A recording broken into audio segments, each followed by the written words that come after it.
हाँ कर दिया, सही कर दिया।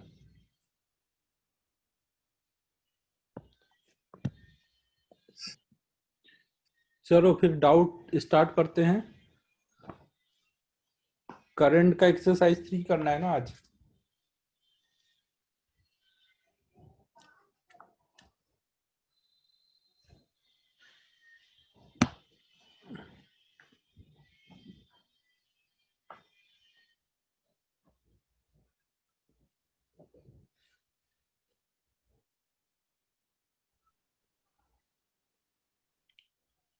सीएन सर का पीसी, हाँ वो सुबह मैसेज आया तो था, पीसी खराब हो गया है।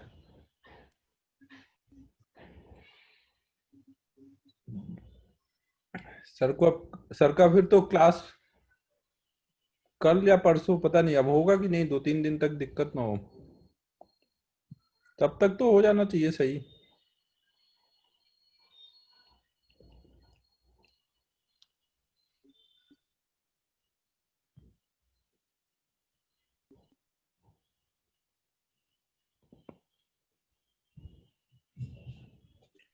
चलो फिर अब बताओ डाउट वगैरह एक्सरसाइज 3 में।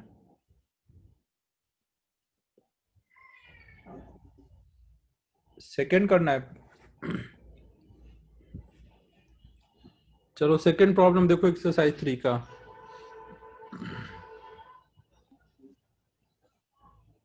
देखो इसमें क्या बोला गया है। In the adjacent figure, AB is a potentiometer, wire of length 40 centimeter and resistance per unit length 50 ohm per meter, as shown in figure. The free end of an ideal voltmeter is touching the potentiometer wire.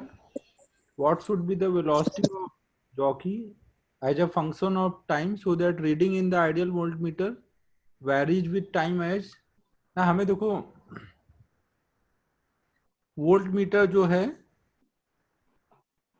उसकी reading दी हुई है ना, 2 sin पाई T.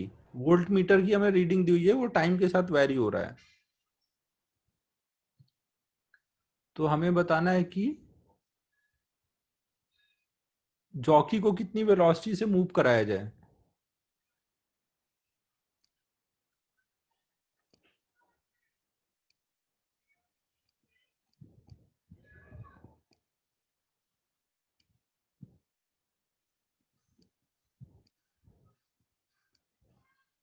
ये wheat stone बनाया गया है, यहाँ battery लगी हुई है। ये 10 ओम है,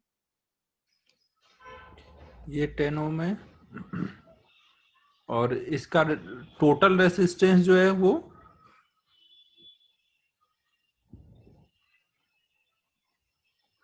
ठीक है वो कोई भी टाइम पे देख लेंगे। ये तो ये मान लो हमारा कोई भी टाइम पे x लेंथ पर है और ये L-x लेंथ पर है। तो अगर हमें यहाँ पर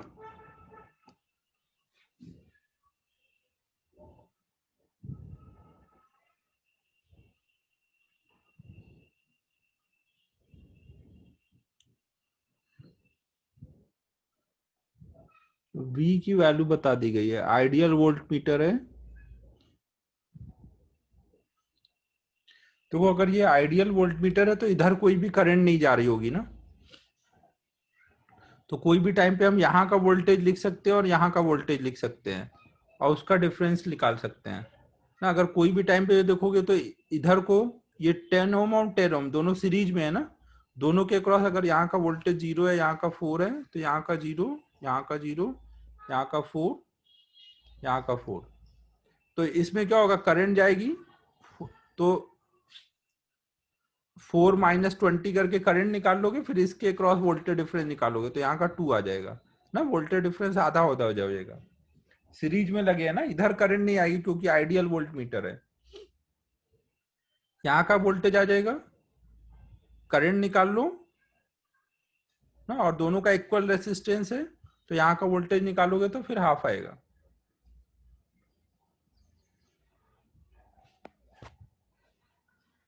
एक्सरसाइज 3 का डिस्कशन है ना, ध्यान रखना मैं इतने बेसिक बेसिक स्टेप नहीं करूंगा। फिर 3 में 3 के हिसाब से ही करेंगे ना। समझो सभी यहाँ का वोल्टेज।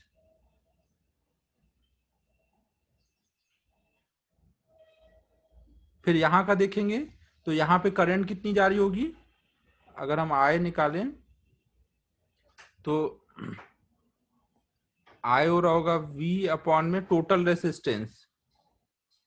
टोटल रेसिस्टेंस क्या होगा, रेसिस्टेंस पर यूनिट लेंथ इनटू पूरी लेंथ ना, ये टोटल रेसिस्टेंस हो जाएगा। फिर अगर मान लो मैं एक्स लेंथ का पोटेंशियल डिफरेंस चाहिए, तो एक्स लेंथ का पोटेंशियल डिफरेंस क्या होगा उतने, तो हम लोग बोल सकते हैं यहां से यहां तक का डिफरेंस जो होगा, यहां से यहां तक का निकाल लेते हैं तो उससे यहाँ का पोटेंशियल आ जाएगा। यहाँ का जीरो है, यहाँ का अगर जीरो है तो यहाँ का जो वोल्टेज होगा वही इनके बीच का डिफरेंस हो जाएगा।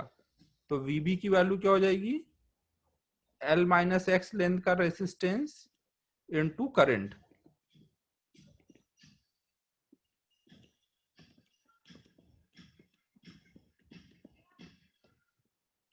तो वीबी आ गया, वीए हमने निकाल रखा है, इनके बीच का डिफरेंस निकाल लेते हैं। वीए माइनस वीबी हो जाएगा,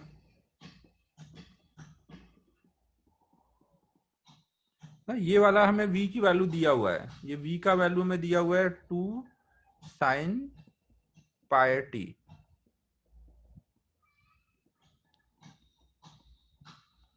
ना ये v कितना है, ये वाला जो v है ये वाला है 4 वोल्ट है।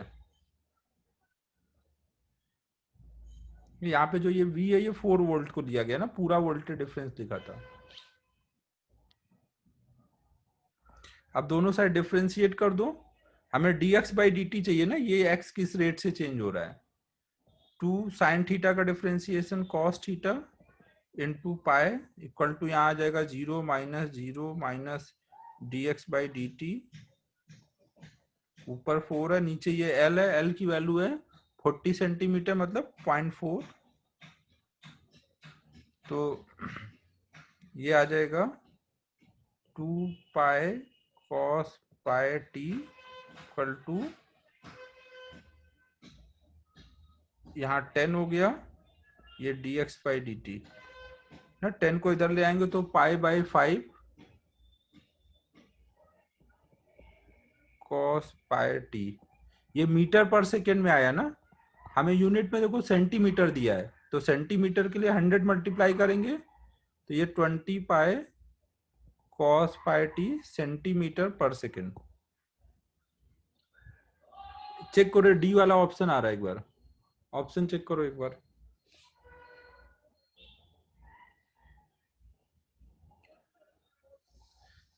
क्या क्या किया वो समझाऊं एक बार और। मैंने यहाँ का वोल्टेज निकाला, ये पूरे में करंट जाएगी, इधर करंट नहीं जाएगी ध्यान रखो, और यहाँ का वोल्टेज निकाला, उतना आपको निकाल सकते हो आराम से, और फिर डिफरेंस लिखा।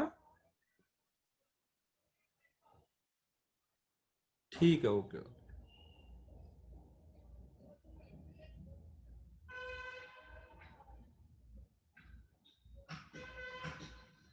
चलो, प्रतीक यही बोल रहा है ना, नहीं फिर कॉमा समझ गया। प्रतीक कॉमा लगाना भूल गया है क्या। हाँ वेरी गुड, नेक्स्ट बताओ।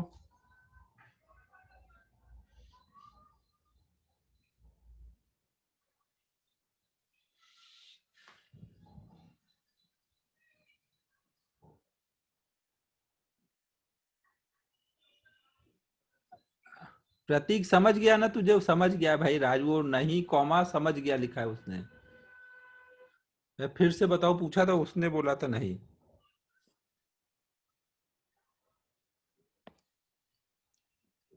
फिफ्थ देखो अब पहले,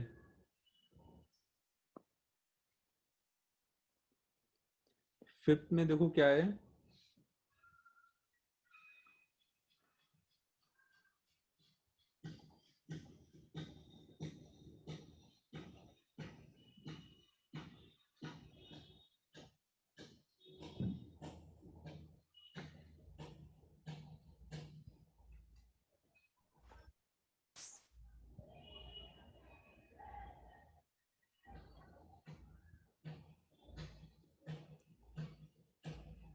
देखो इसमें ये बोला गया है कि दो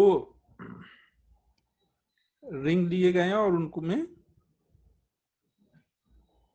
उनको ऐसे इंटरसेक्ट कराया गया है।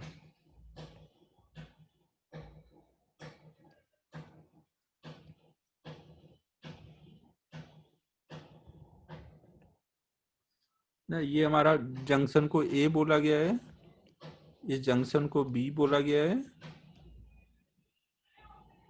इसको C1 इसका सेंटर है और ये इसका सेंटर C2 है ना, ये इस वाले का सेंटर है।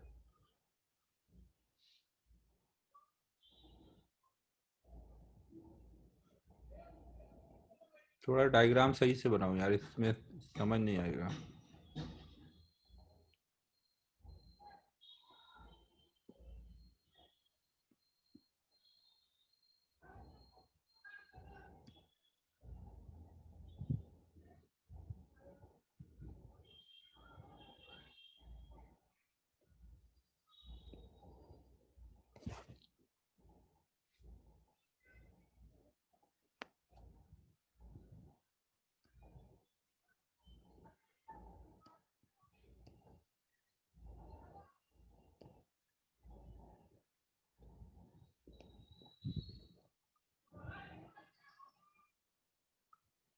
तो अब देखो इसमें क्या हो रखा है, ये सेंटर C1 है, ये सेंटर C2 है, ये वाला जंक्शन ए है, ये वाला जंक्शन बी है। तो यहाँ पे हमने एक सेल लगा दिया है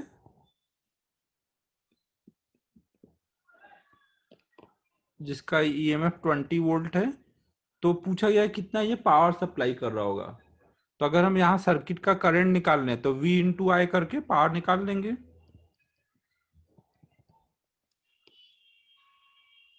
तो हमें बस यहाँ पे क्या निकाल लेना है,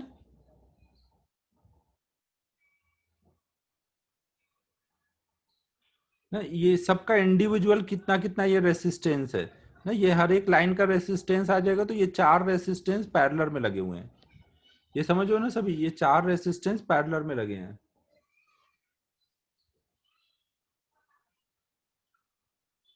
ना ज्वाइंट्स जो है कंडक्टिंग है, मतलब वहां से करंट फ्लो हो सकती है ना। तो इसका मतलब यहाँ पर हर एक का हमें रेसिस्टेंस निकालना है। पूरे का रेसिस्टेंस एक रिंग का हमें दिया हुआ है 36 ओम है। तो हम लोग अब क्या कर लेंगे, ये डिस्टेंस हमें पता है ये कितनी होगी 2R।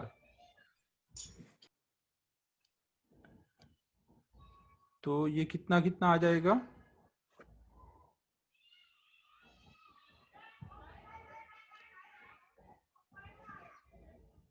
ये भी R आएगा, ये भी R आएगा ना। तो ये आप एंगल निकाल सकते हो, ये एंगल कितना आ रहा होगा, tan थीटा। कौन सा थीटा निकाले, ये आ रहा है ये आ रहा है ना, तो cos थीटा निकाल लेते हैं। cos थीटा इक्वल टू ये R आएगा। अच्छा ये 2R नहीं है, गड़बड़ लिख दिया है, ये भी सब R आ रहा है, इक्विलेटरल है हाँ। ना ये भी रेडियस है ना,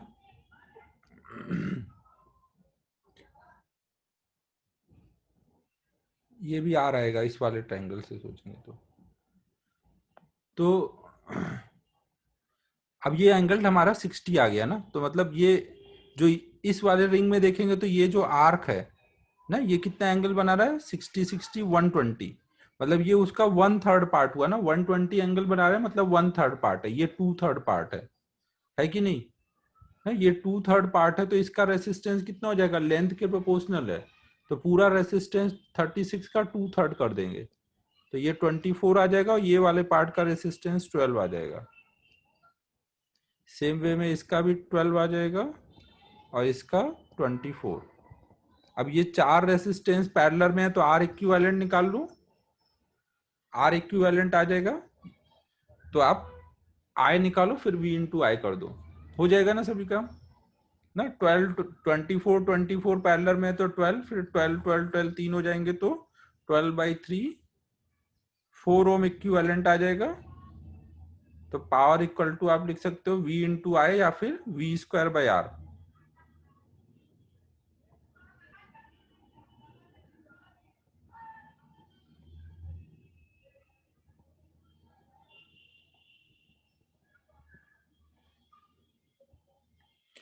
समझ आया सभी को क्या क्या हुआ है?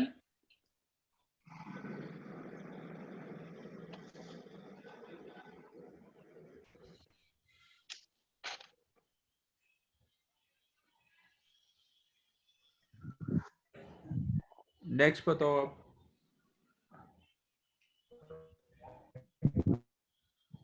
फिफ्थ के बाद सिक्स्थ भी था शायद ना, सेवेंथ है।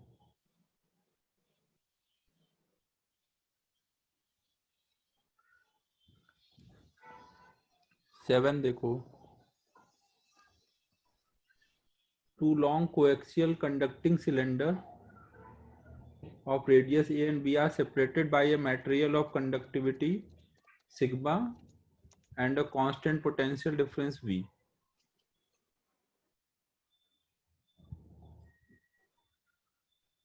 Between them by a battery.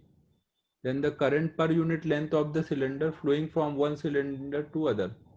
हाँ, ये तो डायरेक्ट फॉर्मूला से कर सकते हो। हम लोगों ने सिलेंड्रिकल वायर के लिए रेसिस्टेंस निकाला था ना। हम लोगों ने देखो ऐसे एल लेंथ का अगर हम एक सिलेंडर ले लें, हाँ, बाकी पार्ट छोड़ो, केवल एल लेंथ पे अगर हम सोचें तो एल लेंथ और इसके बीच में जो मटेरियल है वो कुछ उसकी कंडक्टिविटी दी है, तो रेसिस्टिविटी 1/सिग्मा हो जाएगी।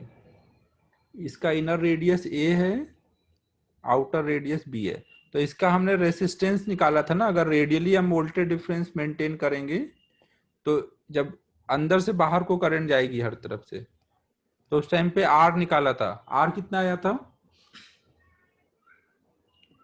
रो एल अपॉन में एल एन बी बाई ए, ये आया था ना। ये 2 पाई आर भी था ऊपर।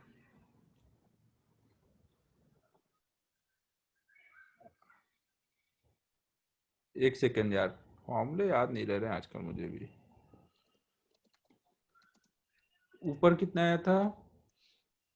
रो एल अपॉन में ए।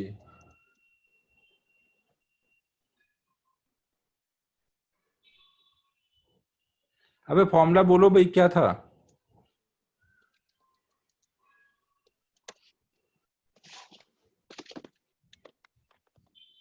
एक सेकेंड।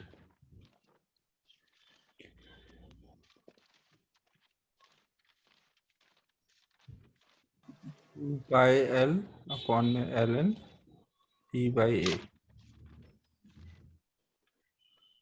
ना, तो ये हमने लगा दिया फॉर्म। वोल्टेज डिफरेंस आ गया तो करंट बोल देंगे वी बाई आर।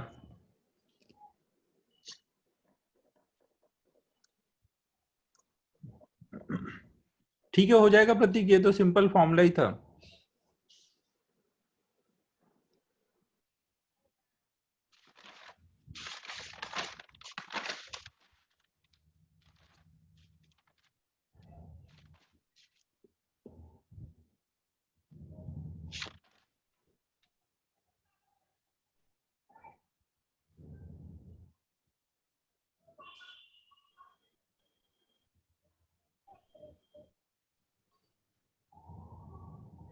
ये फॉर्मूला गलत बताया क्या?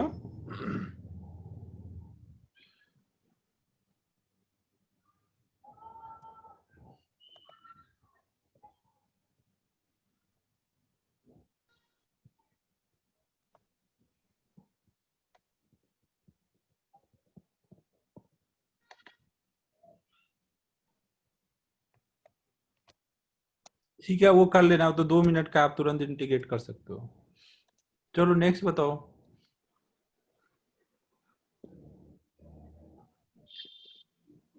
नाइन्थ।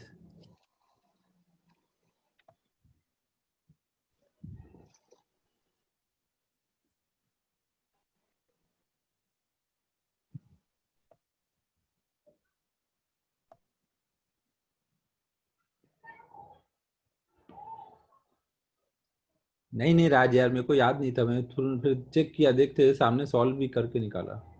नाइन्थ में देखो क्या है, 2 एमीटर्स 1, बट तुम लोग को फॉर्मूले याद होने चाहिए यार, तुम लोग फॉर्मूले याद कर नहीं रहे हो।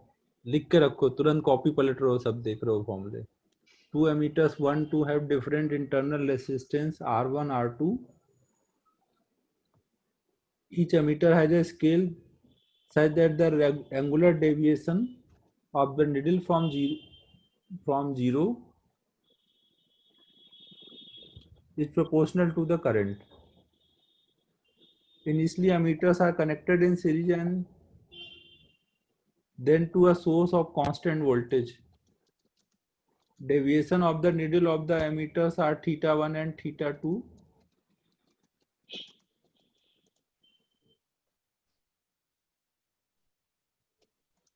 Ammeters are then connected in parallel and then to the same voltage source. This time the deviations are theta 1 dash, theta 2 dash.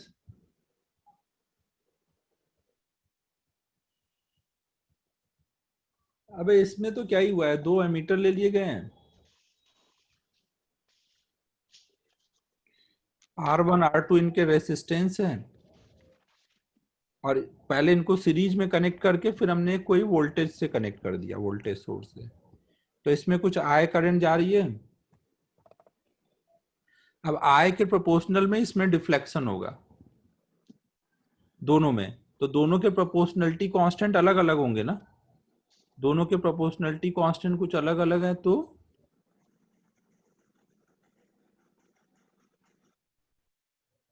एक में थीटा 1 का डिफ्लेक्शन आया, दूसरे में थीटा 2 का। इनमें जो निडल होगी ना, करंट कितनी जा रही है उस हिसाब से डिफ्लेक्ट होगी कुछ थीटा 1। तो I की वैल्यू क्या हो रही होगी, V अपॉन में R1 plus R2, total current ये होगी, ये बराबर होगी एक में K इंटू थीटा 1 और दूसरे में एक प्रोपोर्शनलिटी कांस्टेंट मान लो K2 है, तो K2 इंटू थीटा 2 है कि नहीं, सही बात है नहीं है।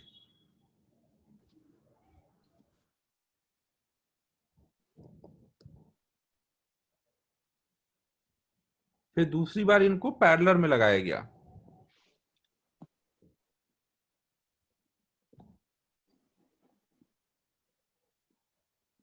पैरेलल में जब लगाओगे तो इसमें कुछ I1 करंट जाएगी, इसमें कुछ I2 करंट जाएगी। इसकी जो करंट होगी वो K1 इंटू थीटा 1 डैश और इसकी वैल्यू कितनी आएगी, V अपॉन में R1। सेकेंड में पैरेलल में लगे ना तो सबका वोल्टेज डिफरेंस V है, तो K2 into theta 2 dash equal to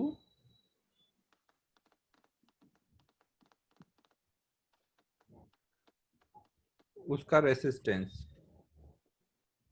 तो हमको इस बार निकालना है थीटा 2 डैश की वैल्यू। अगर हम इन दोनों को डिवाइड कर दे तो हम बोल सकते हैं K1 by K2 theta 1 dash upon में थीटा 2 डैश, उल्टा करते हैं ना, थीटा 2 निकालना है तो उसको ऊपर रखते हैं, K2 by K1 theta 2 dash upon में theta 1 dash equal to R1 by R2। और इसकी वैल्यू हम यहां से लिख सकते हैं, K2 बाई K1 हम लोग कितना लिख सकते हैं, थीटा 1 बाई थीटा 2।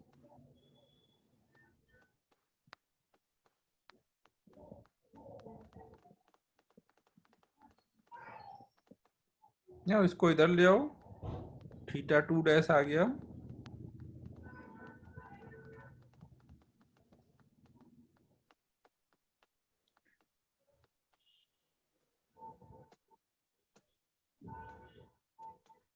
अच्छा हमें R2 निकालना है, R2 निकालना है तो R2 इधर ले आओ और इस थीटा 2 डैश इधर ले आओ।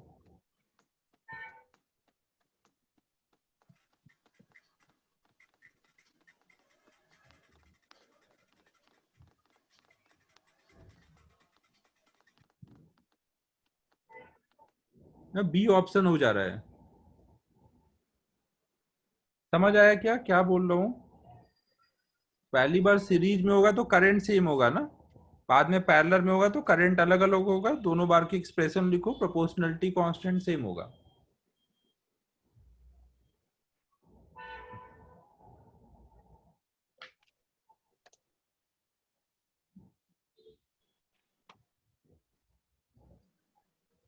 थर्टीन देखो अब,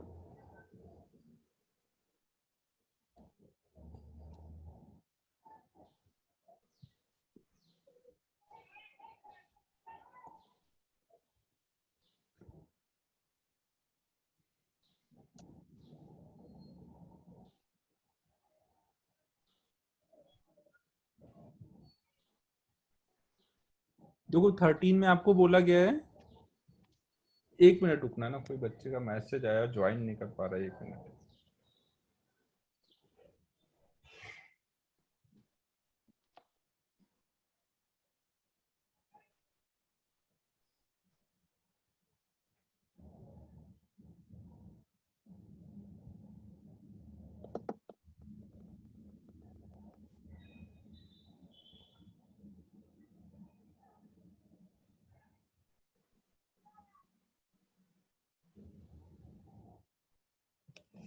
देखो 13 में बोला गया है कि दो सिलेंड्रिकल वायर्स ऐसे लिए गए हैं,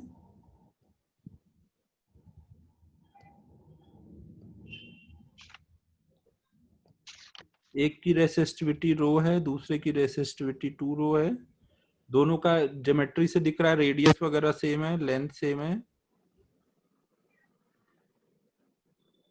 और इनको हमने ऐसे कनेक्ट कर दिया कोई V वोल्ट की बैटरी से, और इसको आपने ग्राउंडिंग कर दिया। ग्राउंडिंग कर दिया मतलब इधर का पोटेंशियल 0 बोल दिया है, तो इधर का V हो जाएगा, तो यहाँ पे V है, और जैसे जैसे आगे बढ़ते जा रहे हैं पोटेंशियल कम होता जाएगा ना। कोई भी इस पॉइंट का मान लो हमें पोटेंशियल चाहिए ना, इस पॉइंट का अगर हमें पोटेंशियल चाहिए होगा यहाँ से x डिस्टेंस पे कोई पॉइंट का, तो हम क्या लिखेंगे, करंट तो पूरे वायर में सेम जा रही होगी, तो इतने पार्ट का पोटेंशियल डिफरेंस लिख लेंगे, V minus I into R, X length का जो भी रेसिस्टेंस होगा वो बराबर हो जाएगा, मान लो ये पॉइंट ए है, तो पॉइंट ए का पोटेंशियल।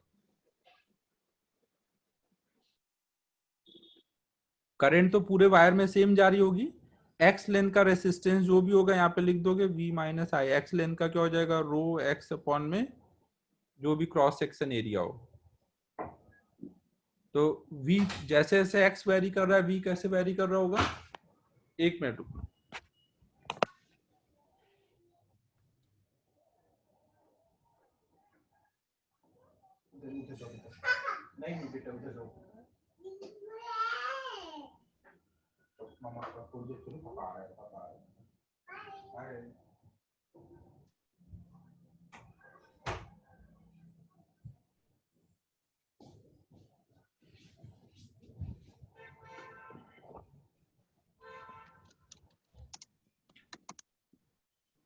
हेलो,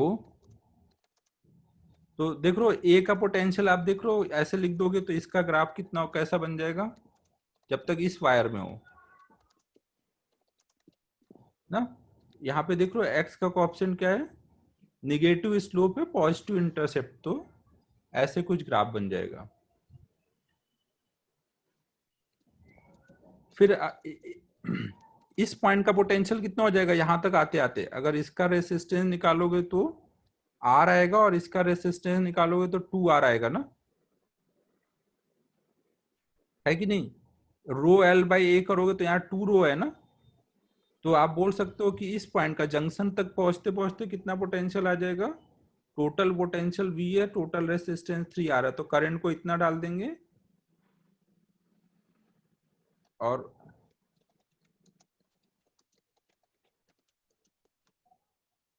इतने पार्ट का रेसिस्टेंस को R लिख देंगे ना, यहाँ पे R लिख देंगे,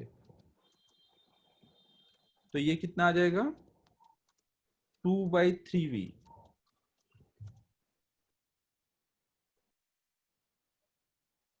सही लिखा ना सब कुछ, V/3R इंटू R, V/3R, तो 2/3V तक आ गए हम लोग।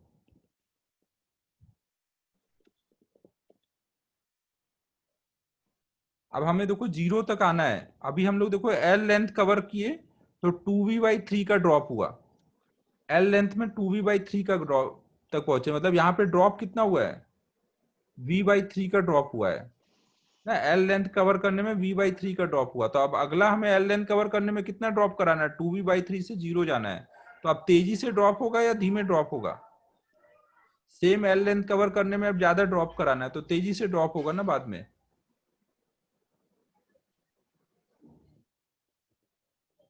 ना, तो बाद में ग्राफ ऐसे वर्टिकल आ जाएगा।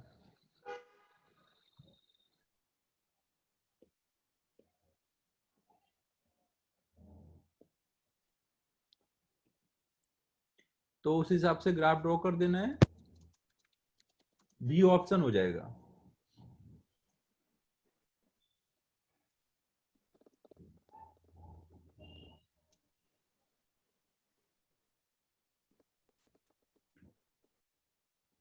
11th भी है, 11 देख लो।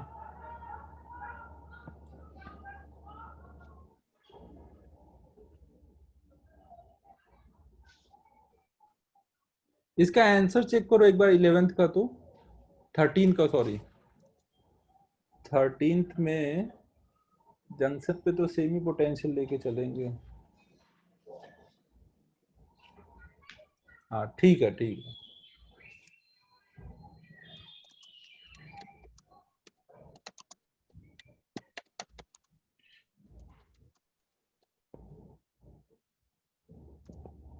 इलेवन देखो।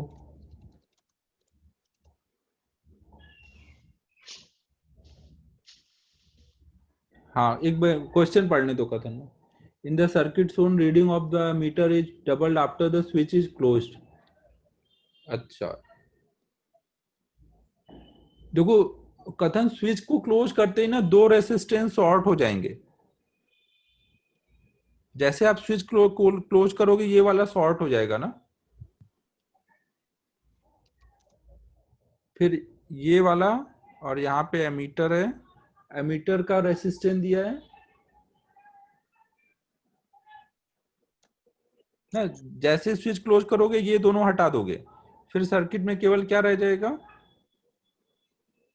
ये रेसिस्टेंस रह जाएगा, और इधर से करंट आकर के इसमें जा रही है तो इसका रेसिस्टेंस रह जाएगा।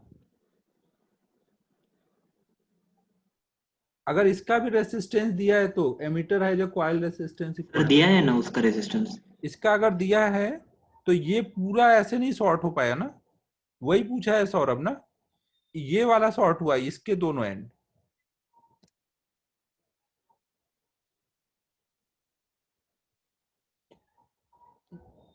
अगर आपको यहाँ का वोल्टेज 10 दिया है तो इसके क्रॉस, एमीटर के क्रॉस भी वोल्टेज डिफरेंस 10 का आ जाएगा ना।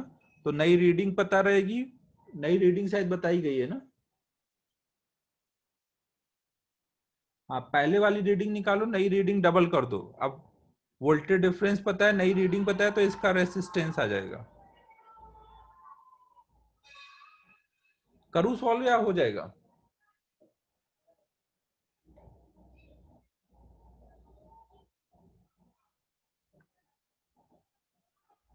नेक्स्ट बताओ फिर।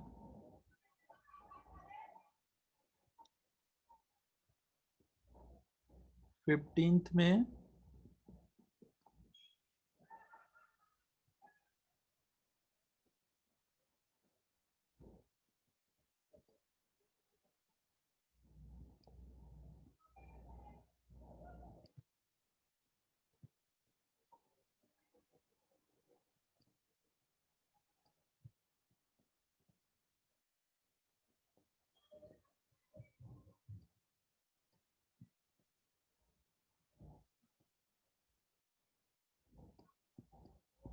ये कैपिटल आर वेरी कर रहा है, तो हमें अब आर के साथ में उसमें जो करंट जाएगी उसका ग्राफ ड्रॉ करना है। तो आर के टर्म में यहाँ पे निकालते हैं कितनी करंट आ रही होगी। यहाँ का वोल्टेज 0 मान लिया, यहाँ का कुछ ई, यहाँ का ई, यहाँ का 0, यहाँ का ई, यहाँ का कुछ मान लो वी है ना। वी आ जाएगा तो वी माइनस ई करके या बाय आर करके करंट निकाल लेंगे। हमें करंट निकालना है as a function of capital are.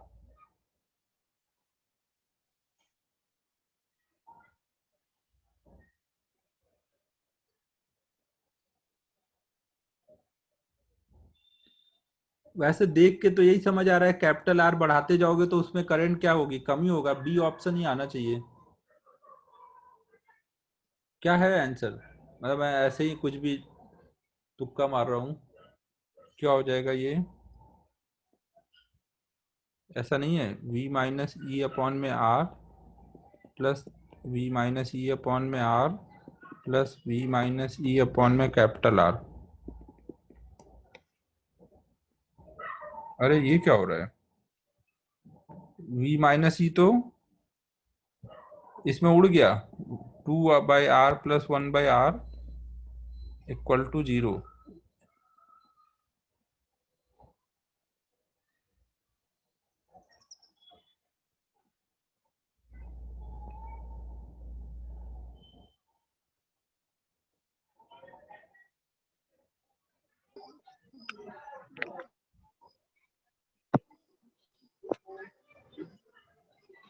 यहाँ पे सब तरफ इक्वल पोटेंशियल है हर टाइम पर।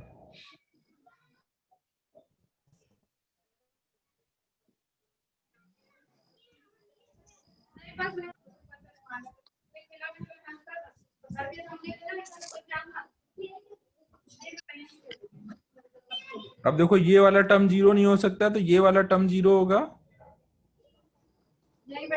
तो इससे v minus E equal to zero, मतलब v इक्वल टू ई ना, मतलब यहाँ के रेसिस्टेंस पे फर्क ही नहीं पड़ रहा है, वोल्टेज डिफरेंस हमेशा जीरो बना रहेगा। हाँ हाँ ठीक है, मैंने गलत उड़ा दिया था भाई। तो इससे क्या आ जा रहा है कि करंट हमेशा जीरो रहेगी। सही क्वेश्चन था यार, ही हो गया। Next.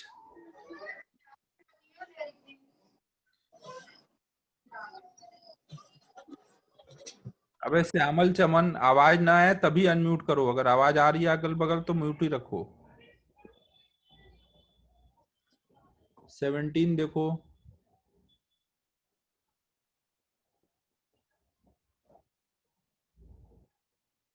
ABCD is a square where each side is a form of uniform wire of resistance 1 ohm.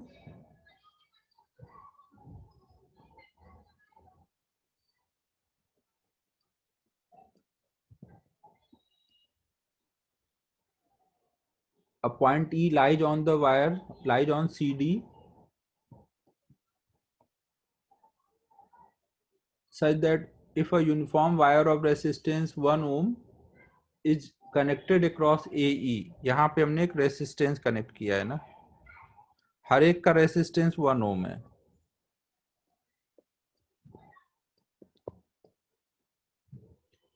ये भी 1 ओम है, एंड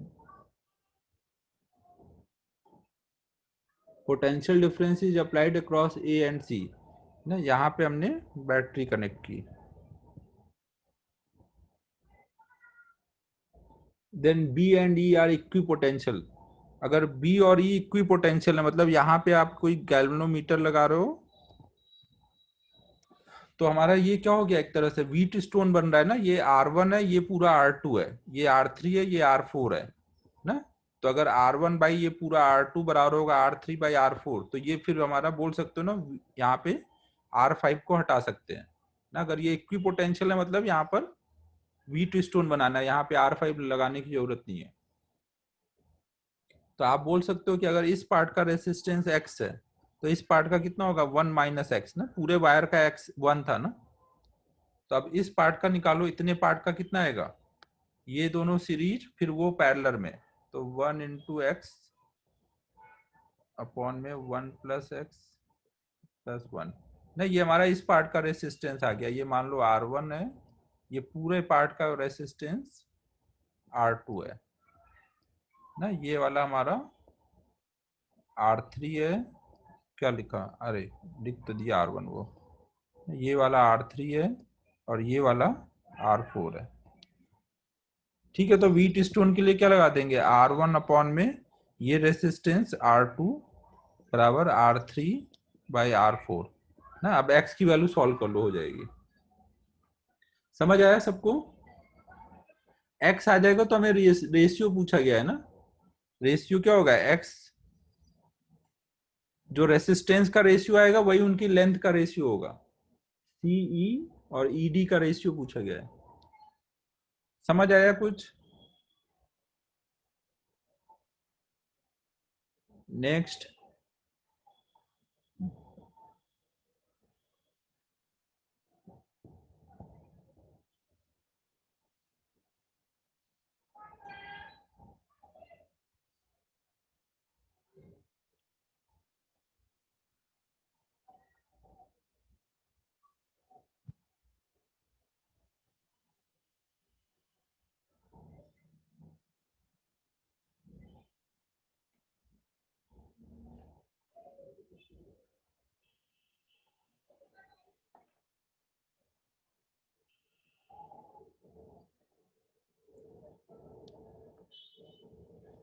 24 देखो। A bulb is connected to an ideal battery of EMF 10 volt so that its resulting current is 10 milli ampere. कोई bulb को हमने जब 10 volt के battery में लगाया तो इसमें करंट मिल रही है 10 मिली एम्पियर। तो आप इससे इसका रेसिस्टेंस निकाल सकते हो, V equal to I into R. तो आर आ जाएगा 1000 ओम। बल्ब का रेसिस्टेंस आ गया। When the bulb is connected to a 220 volt mains supply, current is 50 milliampere. Choose the correct alternative.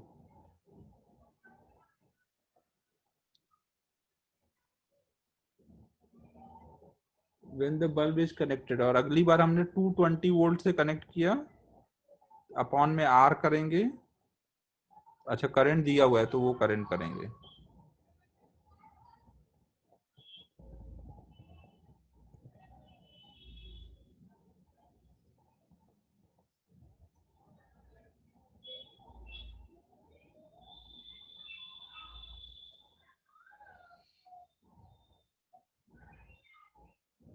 कितना जा रहा है ये?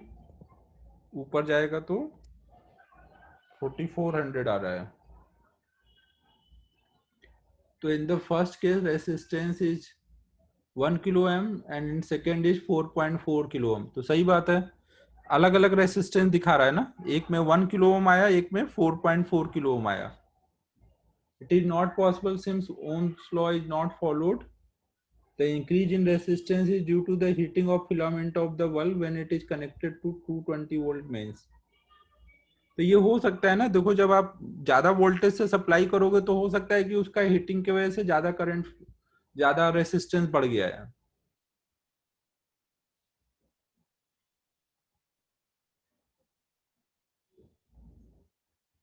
चेक करो क्या क्या आंसर दिया है 24 का। ए और सी दिया है ना? हाँ ठीक है भाई, समझ आया सबको ना। वायर को ज्यादा वोल्टेज में कनेक्ट किया तो ज्यादा करंट आई, ज्यादा हीट जनरेट हुआ, तो आर की वैल्यू बढ़ गई है, 1000 से 4400 हो गई है। कम हो जाता तो नॉट पॉसिबल बोलते ना, ज्यादा हीट होने पे 1000 से कम नहीं होना चाहिए था ना, बढ़ना चाहिए था, तो वो ठीक है। नेक्स्ट 26 है ना, 21।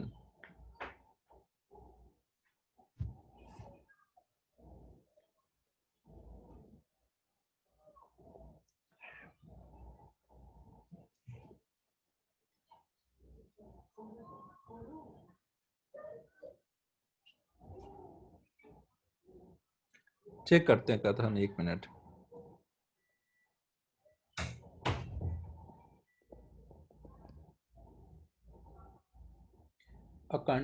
A continuous beam of electrons emitted by a heating filament accelerated in free space by an electric field as shown in figure. Two stops. The two stops at the left ensures that the current beam is a uniform cross section. ठीक है। तो linear momentum of electron increases from A to B.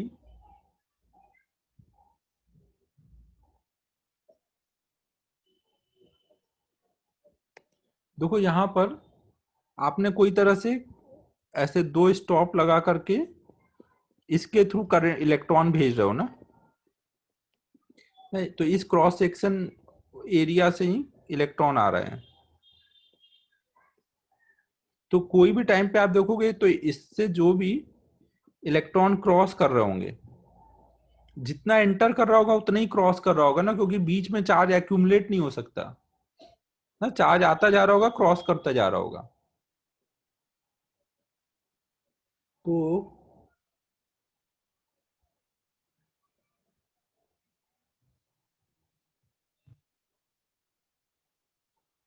क्या क्या हो जाएगा? Linear momentum में electron increases from A to B. अगर यहाँ पे स्पीड स्पीड v1 है तो यहाँ आते आते कुछ v2 हो जाएगी ना। इलेक्ट्रिक फील्ड इधर है तो उस पर फोर्स किधर लगेगा? इलेक्ट्रॉन पे, अपोजिट पे। निगेटिव चार्ज पे अपोजिट में फोर्स लगता है, तो एक्सीलरेट करता हुआ आ रहा है ना, तो स्पीड आगे आने पे बढ़ जाएगी, तो मतलब मोमेंटम भी बढ़ जाएगा। फिर electric current is from right to left, अगर इलेक्ट्रॉन इधर को जा रहे हैं तो करंट इधर जा रही होगी फ्रॉम राइट टू लेफ्ट, तो वो भी सही है। मैग्नीट्यूड ऑफ करंट पूछा गया है, अब मैग्नीट्यूड ऑफ करंट के लिए आप क्या बोलोगे? अगर हम लोग ऐसे सोचे I equal to n e A v D,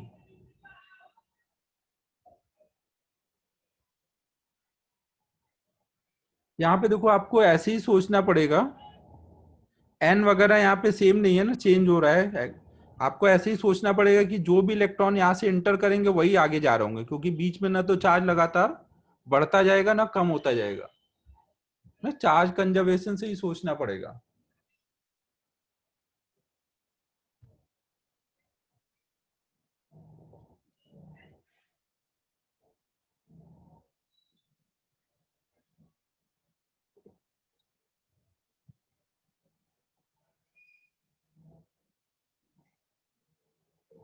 तो हम लोग यही बोलेंगे कि मैग्नीट्यूड ऑफ करंट दोनों जगह सेम है और करंट डेंसिटी भी वहां पर सेम है, तो इसका आंसर आ जा रहा है ए बी सी डी। एक बार चेक कर लो आंसर इसके।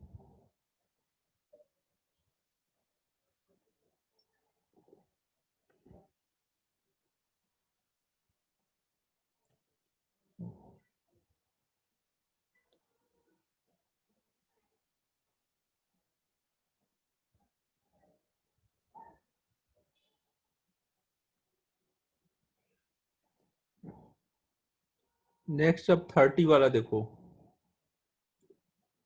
27 था पहले, 27 देखो।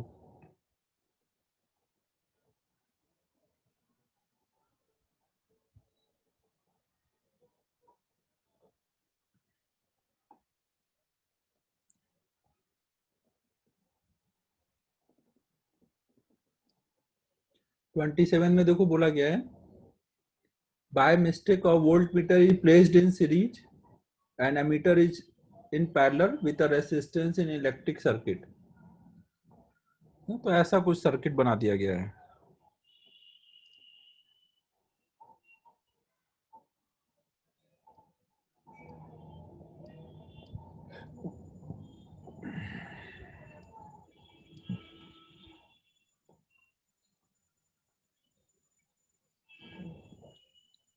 और फिर बोला गया the main current in the circuit will be very लो।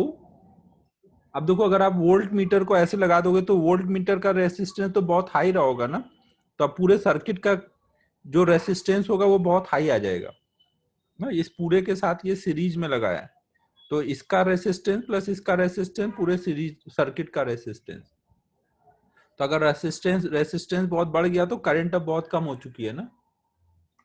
तो main current in circuit will be very low and almost all current will flow through the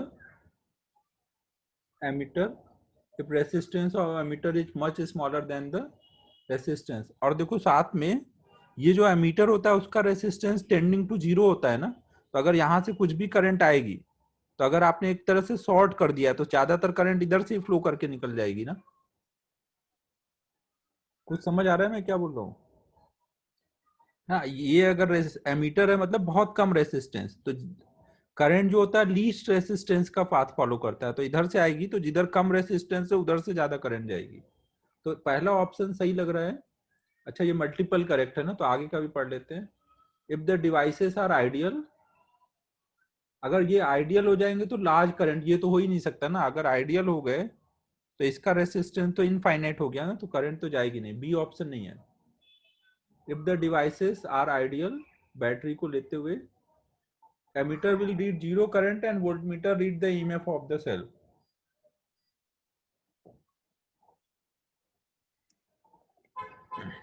अब देखो अगर सब आइडियल हो जाएंगे तो करंट नहीं आ रही ना सर्किट में, सर्किट में अगर करंट नहीं आ रही है तो यहाँ का वोल्टेज अगर जीरो है, यहाँ का ई है ईएमएफ के अकॉर्डिंग, तो यहाँ पे हर पॉइंट पे करंट नहीं है तो हर जगह वोल्टेज डिफरेंस जीरो है, तो यहाँ का ई आएगा, इधर का जीरो आएगा, तो ये क्या देगा, जो ईएमएफ होगा वही रीड कर रहा होगा, और इसमें कोई करंट नहीं आ रही है।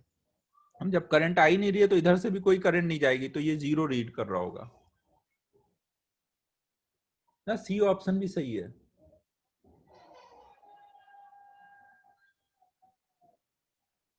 और अगला बोला गया कि डिवाइसेस में गेट डैमेज्ड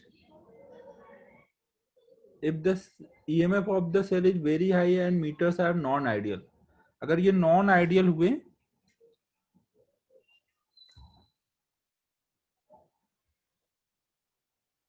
ना, अगर ये नॉन आइडियल हुए तो ये डैमेज हो सकते हैं। आपको पता है कि वोल्ट मीटर जो होता है कोई भी रेसिस्टेंस के साथ आपको पैरेलल में लगाना पड़ता है ना, क्योंकि ये इससे ज्यादा करंट नहीं जानी चाहिए ना, ऊपर से ज्यादातर करंट जानी चाहिए। लेकिन अगर ये सीरीज में लगा दोगे तो ज्यादातर करंट अब इससे ही जा रही है, सारी की सारी करंट, तो ये डैमेज हो सकता है ना। तो डी भी सही है। एक बार चेक कर लो, आंसर आ रहा है ACD।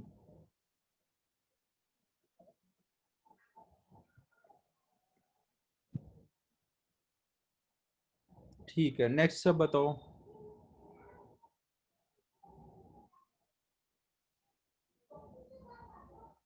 29 देखो।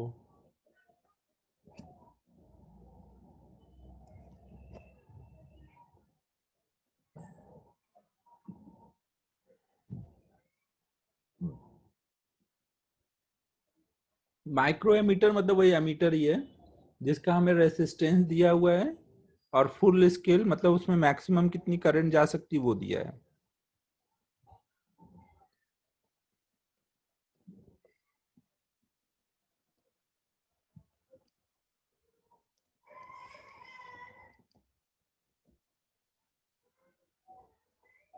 It can be used as a voltmeter and ammeter of a higher range provided a resistance is added to it ना। एमीटर भी एक तरह से एक गैल्वेनोमीटर है ना। अगर इसे हमें वोल्ट मीटर में बनाना होगा तो हम क्या करेंगे, इसके साथ एक सीरीज में रेसिस्टेंस लगा देंगे ना।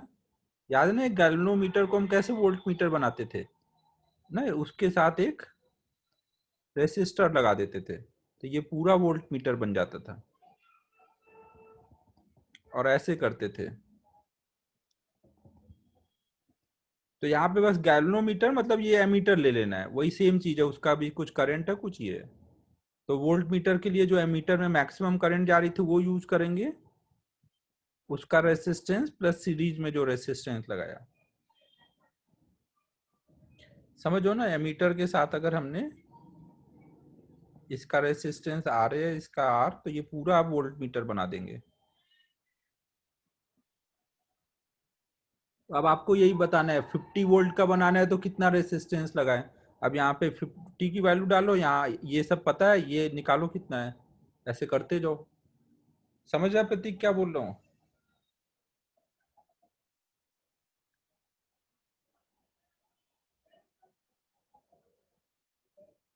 बाद में उसको 5 मिलीमीटर एम्पियर रेंज से, नहीं ठीक है, बस वो अब वही करना है, वो तो कर लोगे अब।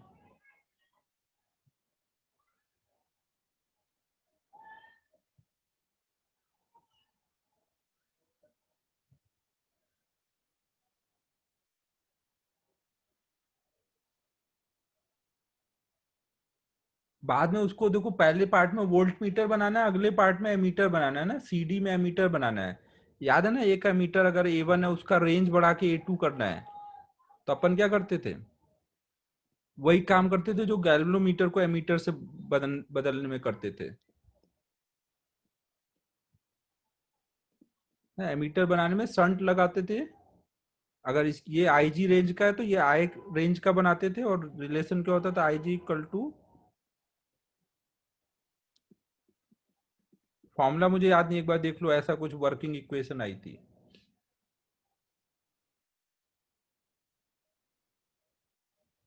तो आपको यहाँ आईजी दिया हुआ है, शंट की वैल्यू निकालनी है, जी दिया है, जी मतलब ये वाला रेसिस्टेंस ना। अब इस आई रेंज का बनाना है, जो रेंज आई का होगा वो यहाँ डालना है, और एस की वैल्यू निकालनी है, चेक करना है ये।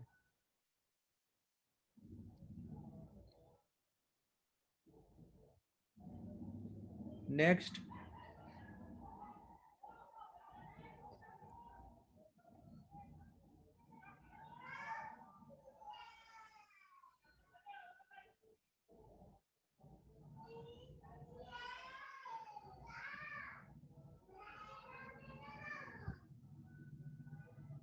42 देखो, 30 भी है, 1 मिनट, 30 देख लो पहले।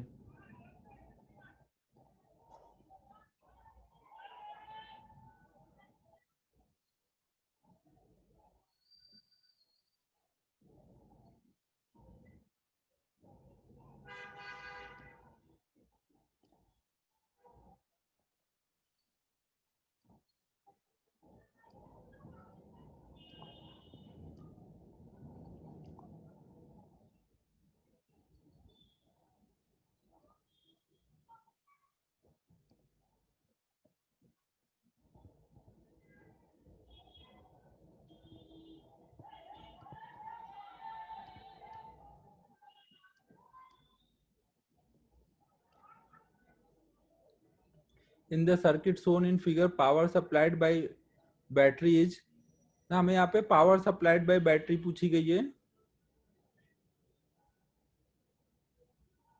Current flowing in the circuit पूछा गया है। देखो यहाँ पर 30 में ये एक प्लेन वायर से आपने ऐसे कनेक्ट कर दिया है, तो जो यहाँ का वोल्टेज होगा वही यहाँ पर आ गया है, तो ये क्या हो गया है, 4 ओम वाले के दोनों साइड का पोटेंशियल सेम है ना,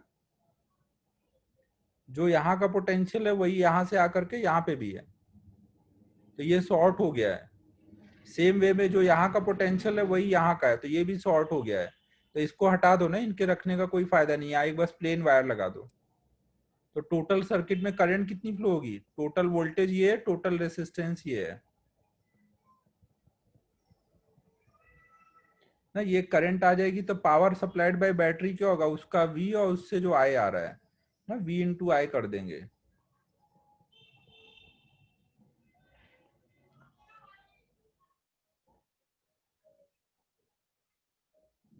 और पोटेंशियल डिफरेंस इसके क्रॉस कितना है, 0, तो 6 ओम के क्रॉस भी कितना है, 0, तो दोनों के क्रॉस 0 है, इसलिए पोटेंशियल डिफरेंस सेम है।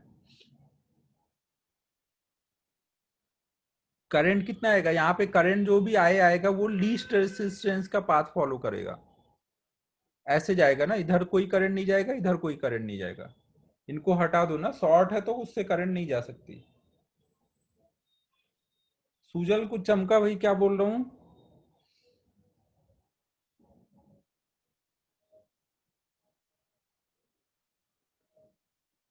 नेक्स्ट बताओ।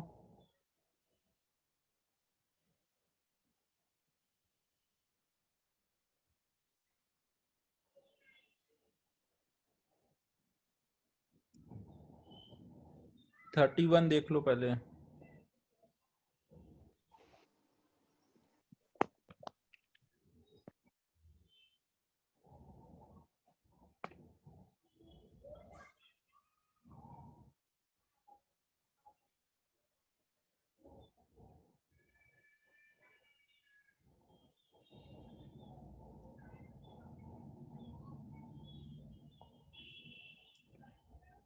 देखो हमें इसमें बोला गया है कि एक कोई रेसिस्टर को एक कोई बैटरी के साथ लगा दिया गया है जिसका इंटरनल रेसिस्टेंस स्मॉल आर है, ये कैपिटल आर वेरी हो सकता है,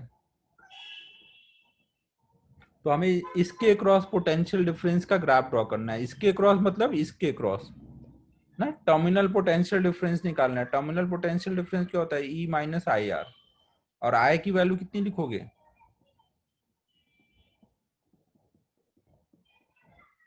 ऐसे कुछ आ रहा होगा ना।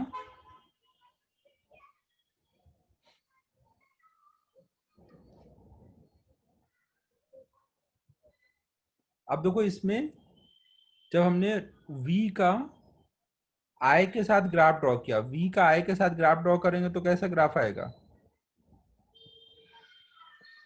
ना, ये इंटरसेप्ट हो जाएगा और माइनस आर उसका स्लोप हो जाएगा।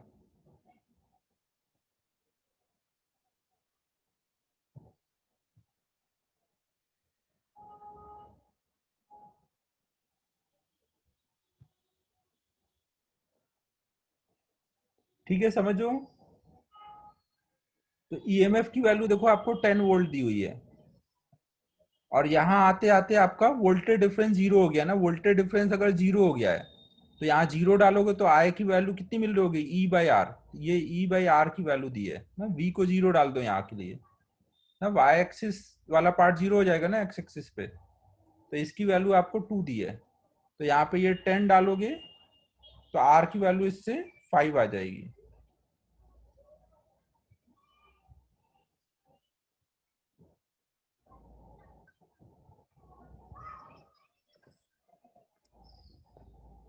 अब इसके अकॉर्डिंग कर लो आगे का। पहला part internal resistance of battery वो सही है, पहला पार्ट। सेकेंड पार्ट में ईएमएफ ऑफ बैटरी वो भी सही है। मैक्सिमम करंट कब आएगा, जब इससे कैपिटल आर की वैल्यू मिनिमम कर दो, जीरो कर दो, तो ई बाई आर मैक्सिमम करंट कितना आ सकता है, 2 एम्पियर, तो वो भी सही है।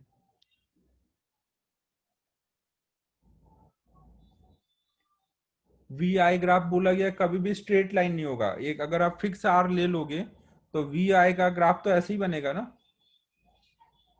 वी आई का ग्राफ तो हमेशा स्ट्रेट लाइन ही आएगा।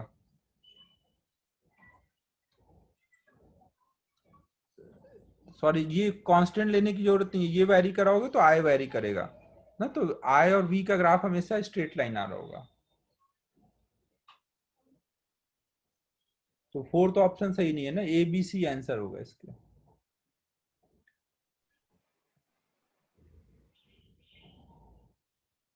नेक्स्ट बताओ।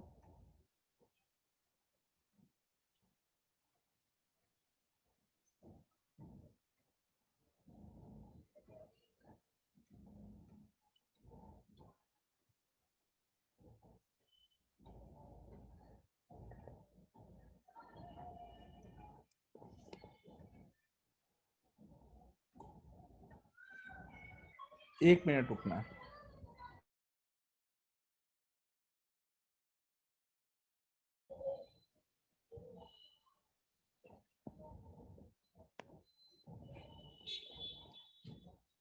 पीकू उधर जाके खेलो, इधर नहीं, इधर नहीं, उधर भागो। 36 देखो।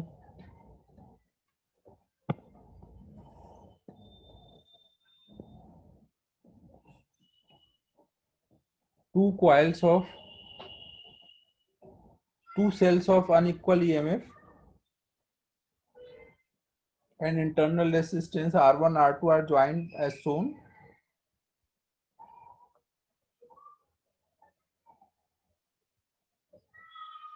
तो हमें यहाँ पे बताना है कि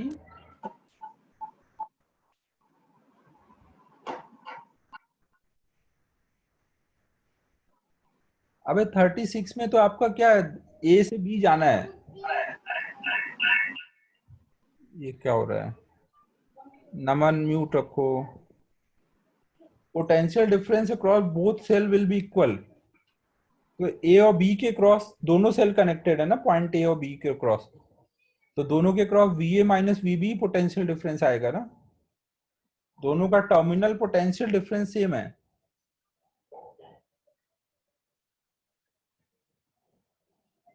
ठीक है, नेक्स्ट 42 है।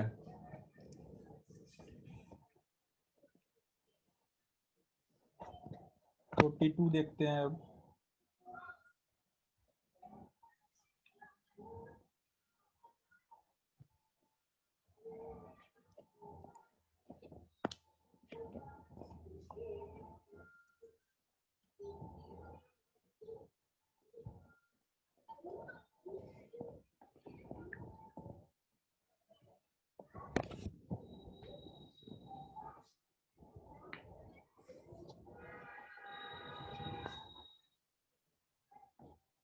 फोर्टी टू में बोला गया conductor is in the shape of truncated cone, frustum is connected battery, ठीक है। देखो ऐसे आपको कुछ कोन दिया गया है,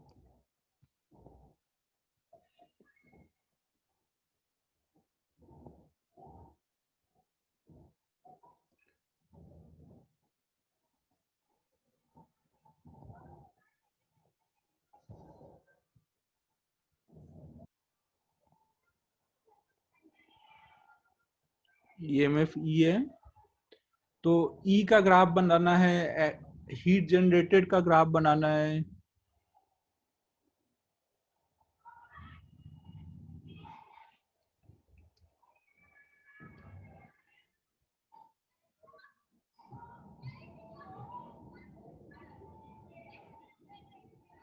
then which of the following is correct ना, ये सब ग्राफ बनाने हैं। Generation of heat per unit length, heat का बनाना है, मतलब डीएक्स लेंथ का निकाल के बाई एच करना है। ठीक है, देखो यहाँ पे हम लोग क्या क्या कर लेंगे। हमें जैसे ई निकालना है अंदर, तो ई के लिए आप क्या करोगे, हमने सेकेंड लॉ पढ़ा था, जे इक्वल टू सिग्मा ई ना, ओम्स लॉ पढ़ा था ना, जे इक्वल टू सिग्मा ई। तो सिग्मा तो मटेरियल की प्रॉपर्टी, वो तो हर पॉइंट पे सिग्मा ही रहेगा। अगर वो कॉपर का बना है तो कॉपर यहाँ पे भी है, यहाँ पे भी है, तो सिग्मा चेंज नहीं हो रहा है। लेकिन जे का क्या होता जा रहा है, करंट तो जो आई एम्पियर इंटर कर रही है वही जा रही है ना, करंट तो हर सेक्शन से सेम है, करंट तो हर सेक्शन से सेम जा रही है, लेकिन जैसे जैसे आगे जा रहे हैं ए बढ़ रहा है, तो जे क्या हो रहा होगा, कम हो रहा होगा ना। ना आप ऐसे भी सोच सकते हो कि यहाँ जो इलेक्ट्रिक फील्ड लाइंस होंगी वो ऐसे जा रही होंगी ना, तो यहाँ पे डेंसिटी कम होगी, यहाँ पे डेंसिटी, सॉरी डेंसिटी ज्यादा होगी, यहाँ पास पास होंगी लाइंस, और बाद में क्या होंगी, लाइंस दूर दूर हो जाएंगी। तो ई का मैग्नीट्यूड इधर ज्यादा होगा, इधर कम हो जाएगा ना। तो यहां से भी बोल सकते हैं जे की वैल्यू आगे जाने पे कम हो रही है, ई जे ये कांस्टेंट है, तो ई भी कम होगा आगे जाने पर। अच्छा, हमें ये लेकिन रिलेशन बताना है कि ग्राफ कैसा बनेगा ना, हमें अब ये ग्राफ बना के बताना है ना, केवल रिलेशन नहीं देखना है। तो उसके लिए अब हम लोगों को,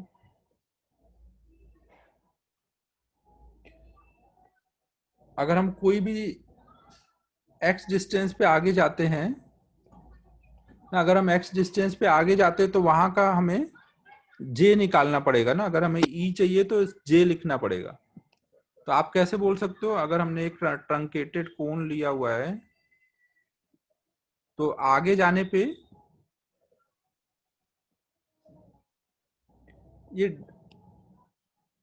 तो जब जब हम आगे जा रहे होंगे तो इसका एरिया बढ़ता जा रहा होगा ना, अगर एरिया बढ़ता जाएगा तो ये जे कम होता जाएगा।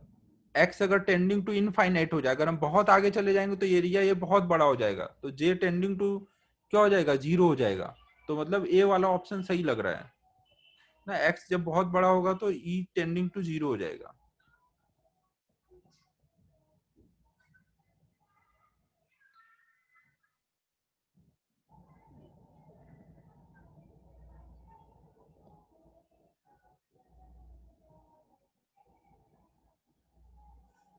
समझ आ रहा है ना, आप जब भी रेडियस निकालोगे तो वो एक्स के टर्म में आएगा, तो नीचे जब एरिया लिखोगे यहाँ पे आई अपॉन में एरिया, तो एक्स का टर्म नीचे आएगा ना, तो एक्स का टर्म टेंडिंग टू इनफाइनाइट होगा, तो ई का टर्म टेंडिंग टू जीरो हो जाएगा, तो ए ऑप्शन आ जाएगा।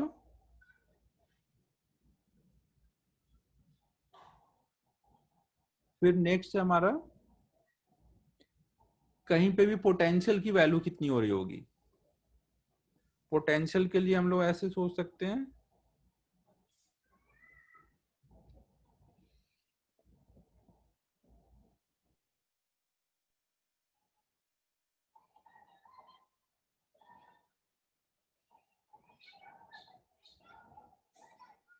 पोटेंशियल वाला देखो, अब ऑप्शन में जो है वो दिखाया गया है कि पोटेंशियल बढ़ रहा है, पोटेंशियल,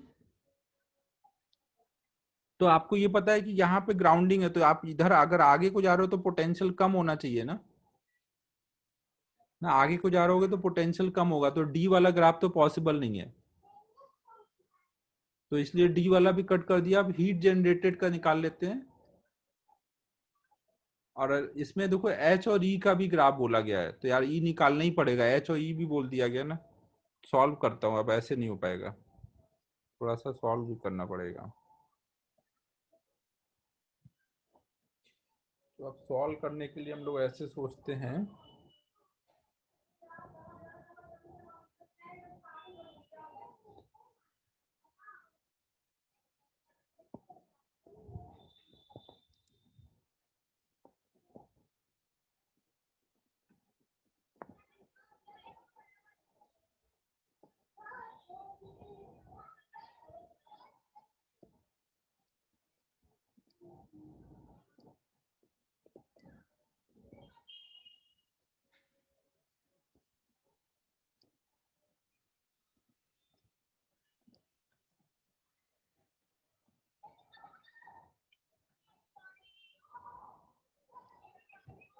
यहाँ से अगर हम लोग मान लेते हैं कि हम लोग x डिस्टेंस पे जा रहे हैं तो यहाँ का रेडियस कुछ r है, तो ये r कैसे निकाल सकते हैं? ये एंगल कुछ थीटा tan थीटा फिक्स होगा, उसको बोल सकते हैं r माइनस r1 अपॉन में x। तो r1 इक्वल टू आ जाएगा, r इक्वल टू आ जाएगा x डिस्टेंस का radius r1 plus x tan theta. तो इस जगह पे अगर हम इलेक्ट्रिक फील्ड लिखें, सॉरी इलेक्ट्रिक फील्ड के लिए पहले J लिख देते हैं। J हो जाएगा I अपॉन में एरिया, एरिया हो गया pi into r1 plus x tan theta का स्क्वायर, और ये J बराबर कर दिया हमने सिग्मा इंटू ई। I तो टोटल एक कांस्टेंट वैल्यू आ रही होगी, टोटल इसका एक फिक्स कुछ रेसिस्टेंस होगा ना, तो वो V बाई आर करके करंट निकाल लेंगे। तो इससे E आ गया x के टर्म में। अब हीट निकालना है। हीट निकालने के लिए हमें क्या करना पड़ेगा? हीट देखो हमें क्या बोला गया, एक पर यूनिट लेंथ निकालना है। तो हम यहाँ पे x डिस्टेंस पे अगर dx लेंथ ले लें तो इस dx लेंथ में कितना हीट आ रहा है वो निकालेंगे और dh बाई dx कर देंगे ना। जितना इसमें आ रहा होगा उसको हीट बोला गया ना, कि हीट पर यूनिट लेंथ। तो अगर dx लेंथ में dh आ रहा है तो पर यूनिट लेंथ कितना आ जाएगा, dh बाई dx। समझ आ रहा है h क्या दिया है आपको? dh बाई dx दिया है ना। तो इसमें कितना हीट जनरेट होगा? dh की वैल्यू आप कितनी बोलोगे, जो भी करंट आ रहा होगा इनटू उतने पार्ट का रेसिस्टेंस। इतने पार्ट का रेसिस्टेंस कितना हो जाएगा? आई स्क्वायर आर लगा रहे हैं। आई तो एक फिक्स वैल्यू है ना, रो एल बाई ए, ऐसे आ जाएगा। अच्छा तो आर नहीं भी निकालता तो काम हो जाता वैसे, ठीक है। तो dh बाई dx कितना आ गया? आई स्क्वायर रो अपॉन में पाए आर स्क्वायर, फिर से वही आर मतलब ये वाला टर्म, एक्स वाला टर्म। तो अब वो नीचे है तो x जैसे जैसे बढ़ेगा ये टेंडिंग टू जीरो को जाएगा। तो dh बाई dx वाला ग्राफ बी वाला भी सही है। कुछ चमक रहा है सबको मैं क्या बोल रहा हूँ?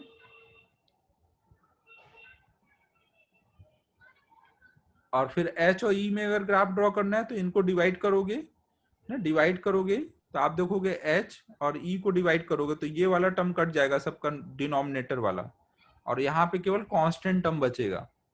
तो h और e को डिवाइड करने पे कुछ कांस्टेंट आएगा, तो इसका मतलब स्ट्रेट लाइन आ जाएगा। सी ऑप्शन भी सही है। हाँ जरूरत नहीं थी यार, ये निकालने की जरूरत थी नहीं थी, बस आर स्क्वायर लिखना था, वो दोनों जगह आर ही आ रहा था।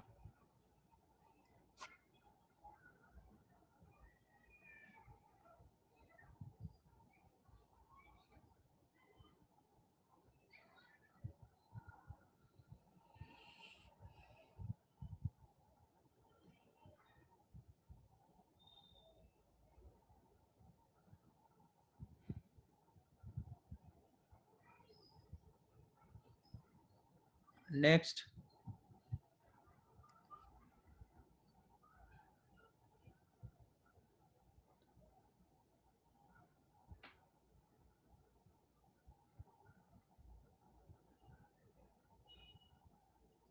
नेक्स्ट बताओ बच्चों।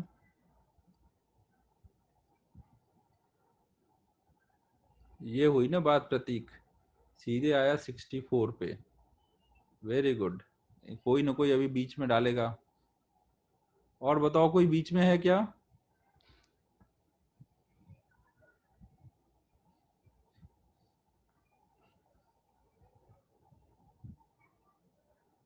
सिक्सटी फोर देखो, क्या बात है। 64 में क्या है? If an electron revolves in a circular path of radius 0.5 angstrom, frequency is this much, equivalent electric current. देखो आपको बोला गया कि आर दे दिया गया है आपको, इलेक्ट्रॉन दिया है मतलब चार्ज दिया है, और ओमेगा दिया है। ओमेगा मतलब 5 इंटू 10⁵ साइकिल्स पर सेकेंड। तो आप यहाँ पे ओमेगा निकाल सकते हो ना, 5 इंटू 10⁻15 साइकिल्स मतलब कितने रेडियन घुमाए, एक साइकिल में 2 पाई रेडियन ना। तो ये हमारा ओमेगा हो गया है कि नहीं?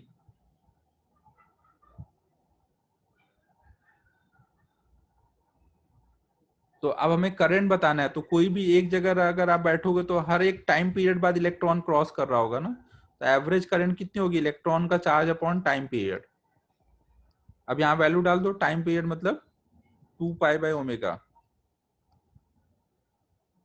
नहीं, इसका आर का कोई यूज नहीं है यहाँ पर।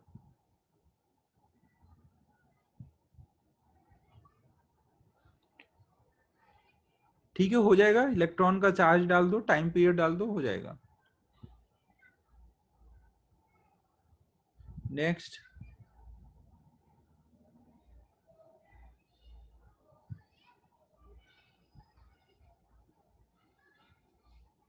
नेक्स्ट बोलो बच्चों। 68।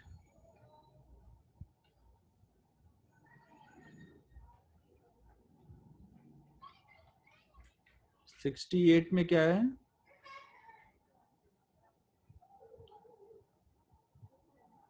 At the end of infinite network shown 48 volt is applied.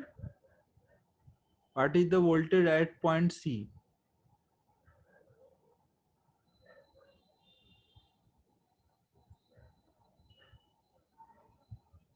48 देखते हैं, कुछ अच्छा लग रहा है इसमें। 60।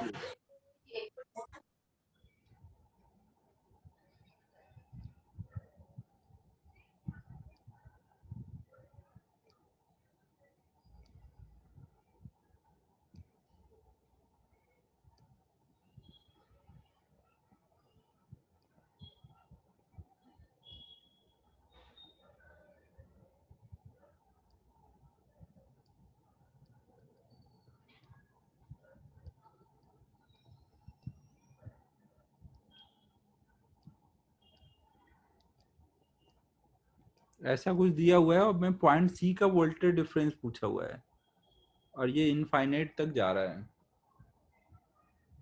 अब 1 मिनट में आपको जा सोचने दो।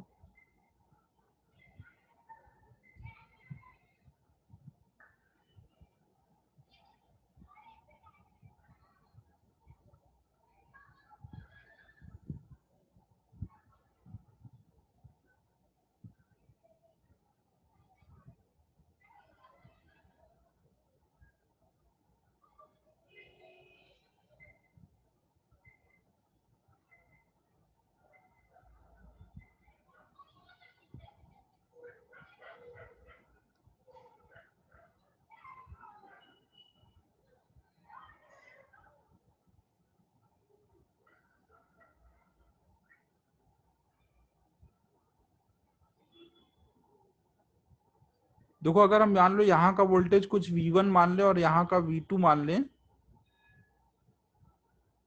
उमंग कैसे किया तूने? तो हम यहाँ पे बोल सकते हैं V1 माइनस सर 48। वो पूरा आर आ जाएगा ना? पूरा रेसिस्टेंस आर आ रहा है क्या? वो किया था ना क्लास में, मतलब वो 2 आर आ जाएगा, मतलब वो नीचे वाला आर आ जाएगा। तो आर आर फिर वो आई का आई बाई टू डिस्ट्रीब्यूट होगा ना। अच्छा हाँ, अपन जैसे क्या जैसे करते आगे आगे बढ़ेंगे फिर हैं? वो आधा आधा डिस्ट्रीब्यूट होता जाएगा। तो बस हो जाएगा उधर ही। अच्छा, इक्विवेलेंट टोटल हमारा 2R आ गया, ठीक है। 2R आ गया। सही है, सही है।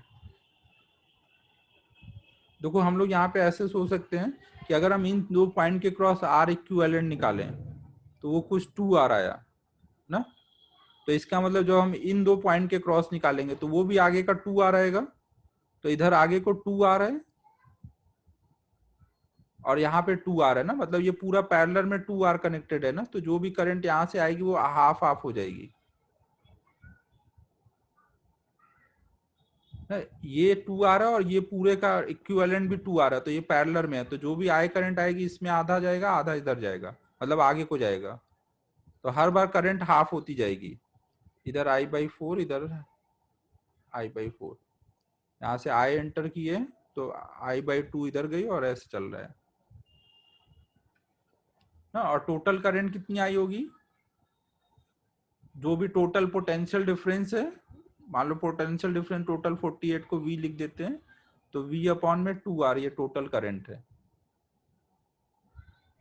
तो हमें यहाँ का वोल्टेज चाहिए था ना, कहाँ का पूछा गया है? अच्छा, पॉइंट C का पूछा गया है। तो ये A हो गया, ये B हो गया, ये C हो गया। C का पूछा है तो यहाँ से चल के यहाँ तक आ जाते हैं ना। ये हमारा 48/2R है। करंट I के बाद I/2 हुआ, फिर I/4 हुआ। अब यहाँ तक आ जाओ, 48 minus I/R minus I/2R minus I/4R ना, ये बराबर VC आ जाएगा ना। अब यहाँ पे सबकी वैल्यू डाल दो ना, हो जाएगा ना। अब आगे I/R को कितना लिखोगे? R को इधर ले जाएं तो सर उतना भी नहीं करना है, वो डायरेक्ट पोटेंशियल डिफरेंस 48 ही है ना उन दोनों के बीच में। किन दोनों के बीच में?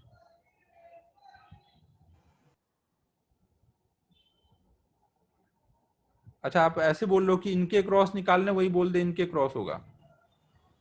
हाँ वो सेम ही होगा ना, नीचे वाला तो जीरो हाँ पे ही सही मेंटेन है। होगा। नहीं, लेकिन करंट तो अलग हो जाएगी ना। हाँ करंट निकालना पड़ेगा सिर्फ I/8। हाँ मतलब वही ठीक है, ऐसे कर लो, या करंट पोटेंशियल डिफरेंस यहाँ का निकालो, यहाँ का निकालो, यहाँ का जीरो है तो यहाँ का बता दो। बस आगे कर लोगे ना। मेन तो ये था कि करंट डिवाइड हो जाएगी, फिर आगे तो कैलकुलेशन है। हो जाएगा 68 सबसे।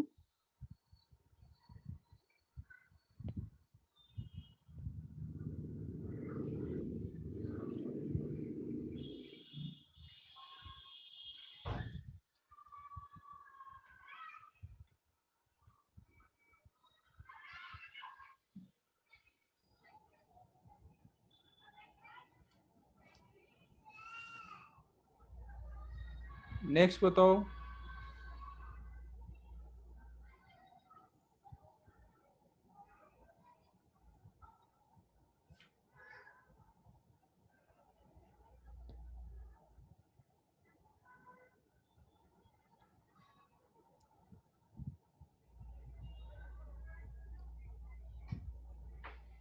हाँ शिवम, आज तो मॉर्निंग में केवल मैग्नेटिक फील्ड का डाउट डिस्कशन था।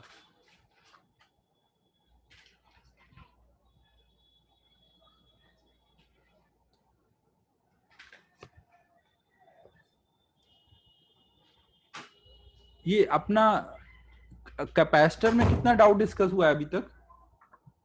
कैपेसिटर में कुछ हुआ है कि नहीं डाउट? शायद हुआ है। एक्सरसाइज 2 हो गया, एक्सरसाइज 2। अरे वाह, वेरी गुड। एक्सरसाइज 2 तक हो गया है। ठीक है, तो फिर अब अपन को कैपेसिटर का एक्सरसाइज 3 बचा हुआ है ना। ठीक है, ठीक है, ओके। अब आज तो ये इसका 3 तो हो गया। सही है, फिर तो अपना डाउट सही चल रहा है। Find the potential difference between the plates of capacitor C in the circuit shown.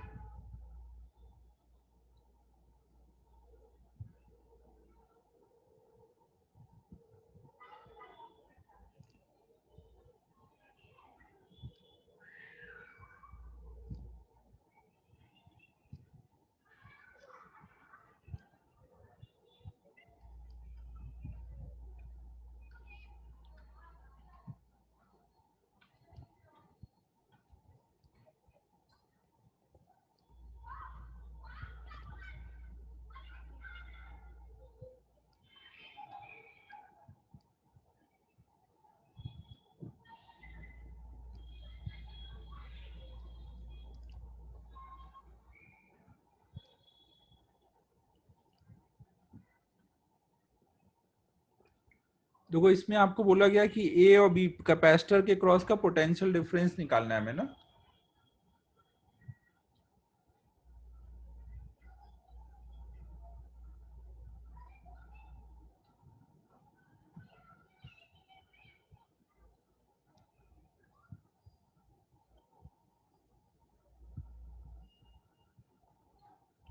तो इसको करने के लिए हम लोग क्या कर सकते हैं?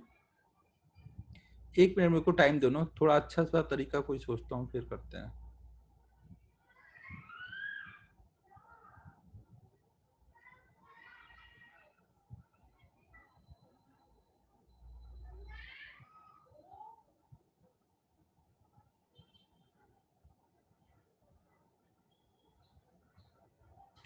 ठीक है, वोल्टेज लिख के करते हैं ना। यहाँ पे हमने मान लिया 0, यहाँ पे मान लिया 4, यहाँ पे 4 आ जाएगा, यहाँ पे 4, यहाँ पे 0 हो गया है, यहाँ का कुछ मान लिया V है, यहाँ का आ जाएगा V+1।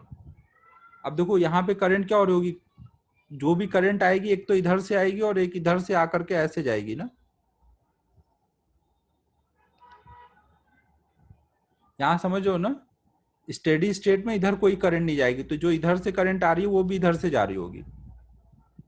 तो अब इस पॉइंट के लिए जंक्शन लॉ लगा दो, इधर वाली करंट और जो इधर से आ रही होगी, हम मानेंगे इधर को करंट जा रही है, इधर को जा रही है और इधर को जा रही है, तो V-0/20 V+1 -0/30 और V-4/10। इसको सॉल्व करेंगे तो V आ जाएगा, तो यहाँ पे V+1, यहाँ का वोल्टेज V+1 है, यहाँ का 4 है, तो डिफरेंस आ जाएगा। इस पॉइंट के लिए जंक्शन लॉ लगाया है, समझ आया क्या? बैटरी के थ्रू करंट जा सकती है ना, तो उधर की करंट भी लेनी पड़ेगी, इधर करंट और इधर करंट, तीनों का सम बराबर 0। Next,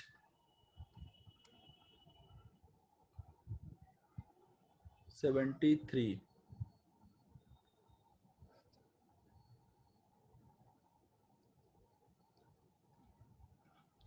how much % of filament diameter decrease due to the evaporation of maintenance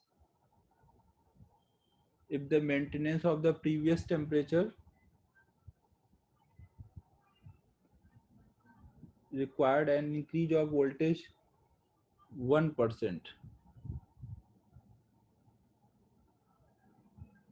Amount of heat transferred from the filament into surrounding space is assumed to be proportional to filament surface area.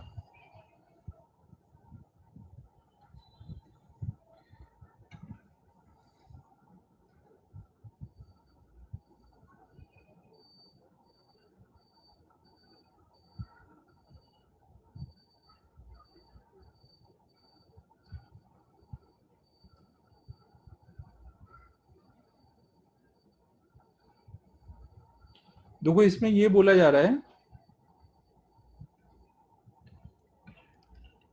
हमने कोई एक ऐसे filament wire लिया, मतलब कोई एक resistance wire है, इसके थ्रू जब हमने वोल्टेज डिफरेंस सप्लाई किया, कुछ करंट आ रही है, कुछ वोल्टेज डिफरेंस लगा रखा है ये, तो ये हीट हो रहा है और इसके मॉलिक्यूल सरफेस से इवेपोरेट हो रहे हैं। तो हमें बताना है कि ये कितने % से इसका डायमीटर इवेपोरेशन से कम हो जाएगा अगर हमें इसका जो टेम्परेचर है वो मेंटेन रखना है ना। अगर इसका टेम्परेचर मेंटेन रखना है तो उसके लिए अगर हमें वोल्टेज को 1% बढ़ाना पड़ रहा है।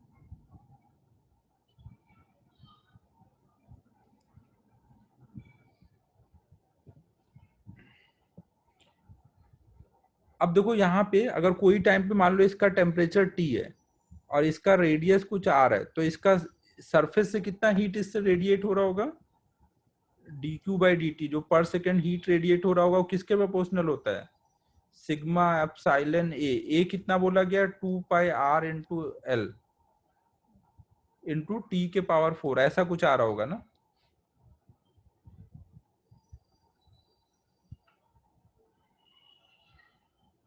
तो हमें बोला गया है कि टेम्परेचर तो कांस्टेंट रखना है और R कम हो रहा है यहाँ पर, और ये वाला जो पार्ट होगा ये बराबर होगा जितना हीट अंदर जनरेट होगा वही हम लोग मानेंगे कि सब रेडिएट हो रहा है ना। स्टेडी स्टेट में जितना हीट जनरेट होता है सब रेडिएट हो रहा होगा ना, तभी उसका टेम्परेचर एक फिक्स टेम्परेचर बना हुआ है। तो ये बराबर हो जाएगा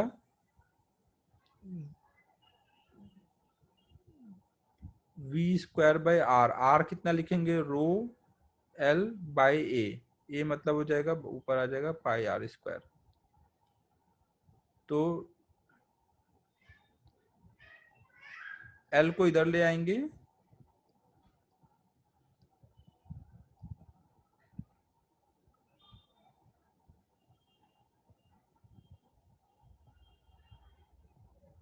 ऐसा कुछ आ रहा है। अब इसमें देखो टेम्परेचर अगर कांस्टेंट है तो इधर वाला टर्म कांस्टेंट है। अब अगर ये वाला टर्म को कांस्टेंट रखना है तो ये टर्म कब कांस्टेंट रहेगा? इधर वी स्क्वायर का टर्म है, इधर ये रेडियस का टर्म है ना, तो वी स्क्वायर इंटू आर का टर्म जो है वो कांस्टेंट रखना है। इनके परसेंटेज चेंज को हम कैसे रिलेट कर सकते हैं? यहाँ पर आर इक्वल टू क्या होगा, सी अपॉन में वी स्क्वायर, तो इनके परसेंटेज चेंज कैसे रिलेटेड होंगे? D R by R equal to -2, error वाला तरीका लगा देंगे ना। अगर हमें वोल्टेज में 1% का बढ़ाना पड़ रहा है तो रेडियस में 2% की कमी हो रही होगी ना। रेडियस में मतलब रेडियस में चेंज मतलब डायमीटर में चेंज। आंसर एक बार चेक करो, 2% आ रहा है।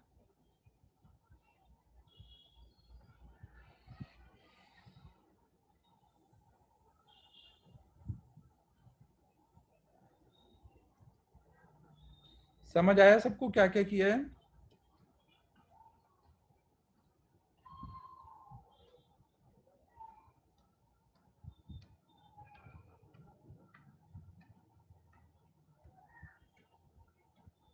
नेक्स्ट बताओ।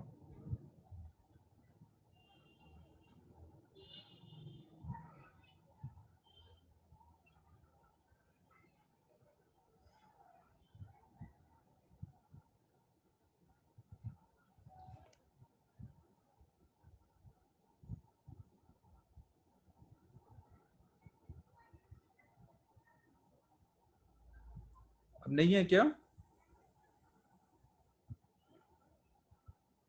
हो गए सारे क्या?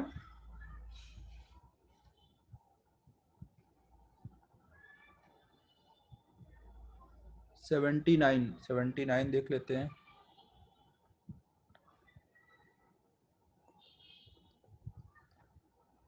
79 में बोला है जिनका हो गया वो जा सकते हैं ना।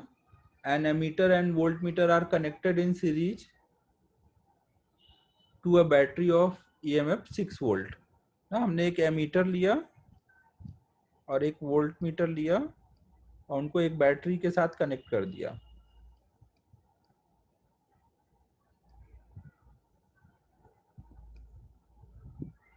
When a certain resistance is connected in parallel with the voltmeter, यहाँ पे हमने कोई रेसिस्टेंस को पैरेलल में कनेक्ट कर दिया। Reading of letter decreases to 2 times.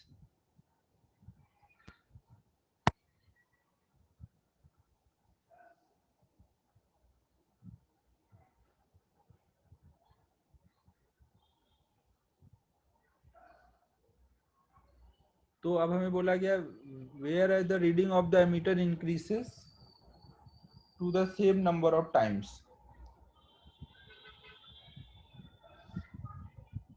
Find the voltmeter reading after the connection of resistance.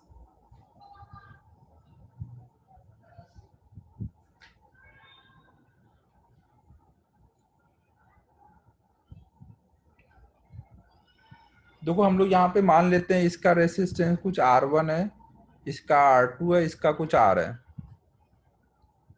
तो शुरू में इनकी रीडिंग क्या क्या हो रही होगी? 6 वोल्ट के साथ ये जो बैटरी से कनेक्ट किया तो शुरू में करंट कितनी जा रही होगी? E अपॉन में R1 प्लस R2।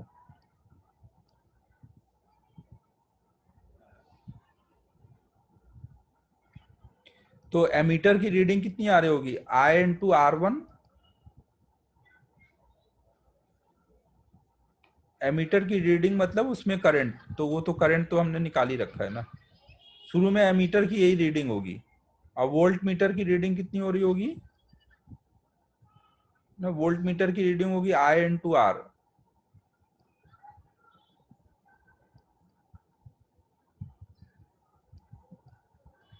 ना ये स्टार्टिंग का रीडिंग है ना।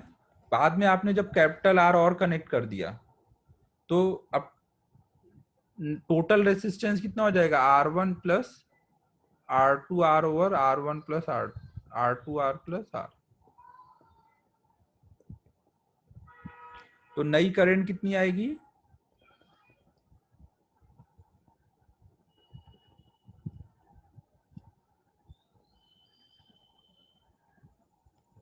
ये बोला गया पहले का ट्वाइस हो गया है ना, एमीटर की रीडिंग ट्वाइस हो गई है, मतलब ऐसा कुछ हो गया है।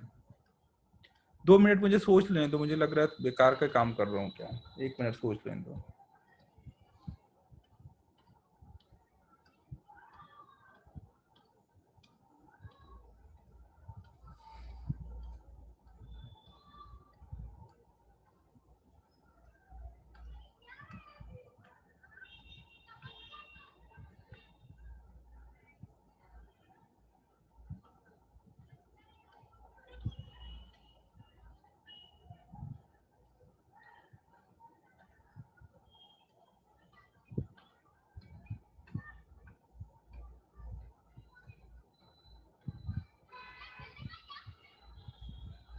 तो कोई एक चीज और है यहाँ पर, अगर आपको बोला जा रहा है कि इसके क्रॉस का वोल्टेज डिफरेंस 2 टाइम्स हुआ है, अगर इसके क्रॉस का वोल्टेज डिफरेंस 2 टाइम हुआ है तो 2 टाइम मतलब क्या, आई इंटू आर की वैल्यू जो इसमें आया होगा वो इंटू 2 आर हुआ है। तो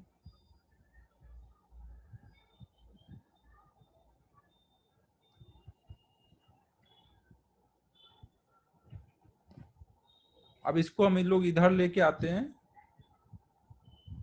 तो ये हो जाएगा E equal to 2I1R plus R2R over R2 plus R into 2I ना। इसमें देखो इस पूरे पार्ट में न्यू करंट कितनी आ रही है, 2I, और पूरा रेसिस्टेंस पता है, तो वो नई रीडिंग हो गई है ना इस पार्ट की। इस तो ये वाला जो पार्ट की वैल्यू है, ये नई रीडिंग है वोल्ट मीटर की, इसकी वैल्यू कितनी बोलोगे, ये बोलोगे ना पहले वाली।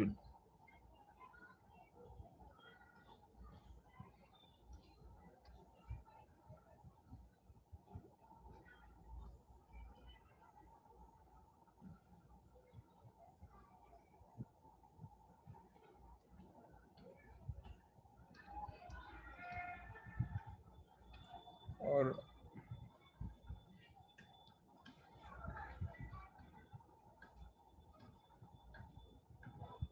हमको उसकी नई रीडिंग बतानी है, नई रीडिंग बतानी है।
ये क्या कर दिया मैंने,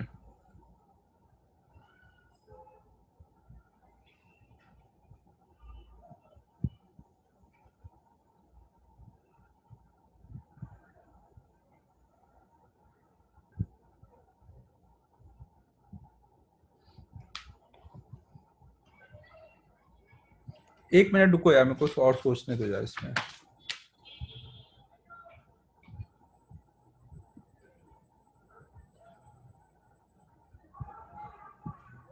अच्छा, दूसरे वाले की रीडिंग डिक्रीज हुई है ना, मैंने इंक्रीज करा दिया है, दूसरे वाले की रीडिंग डिक्रीज हुई है, वोल्ट मीटर की रीडिंग डिक्रीज हुई है,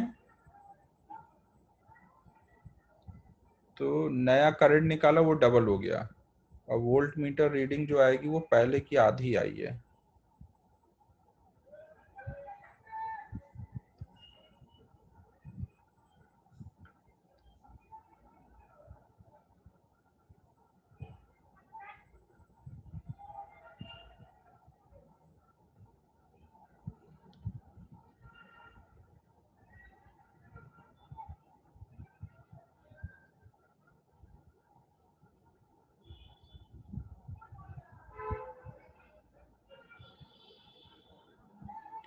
अब देखो इसको सॉल्व करेंगे तो R1 R2 में रिलेशन आ जाएगा ना, वो किस रेशियो में है। ये कितना हो जाएगा, 2R1 अपॉन में R1 plus R2 plus R2/2।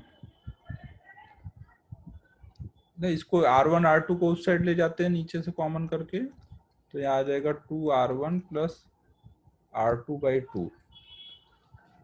R1 को इधर ले आओ, R2 को उधर ले जाओ, तो R2/2 इक्वल टू R1 ना। तो R1 R2 में रिलेशन आ गया। अब ये रिलेशन अगर हम यहाँ पे यूज कर लें R2 R1 का, तो इक्विवेलेंट रेसिस्टेंस आ गया। फिर यहाँ पर डाल देंगे तो स्मॉल r का रिलेशन आ जाएगा, फिर रीडिंग वगैरह आ जाएगी।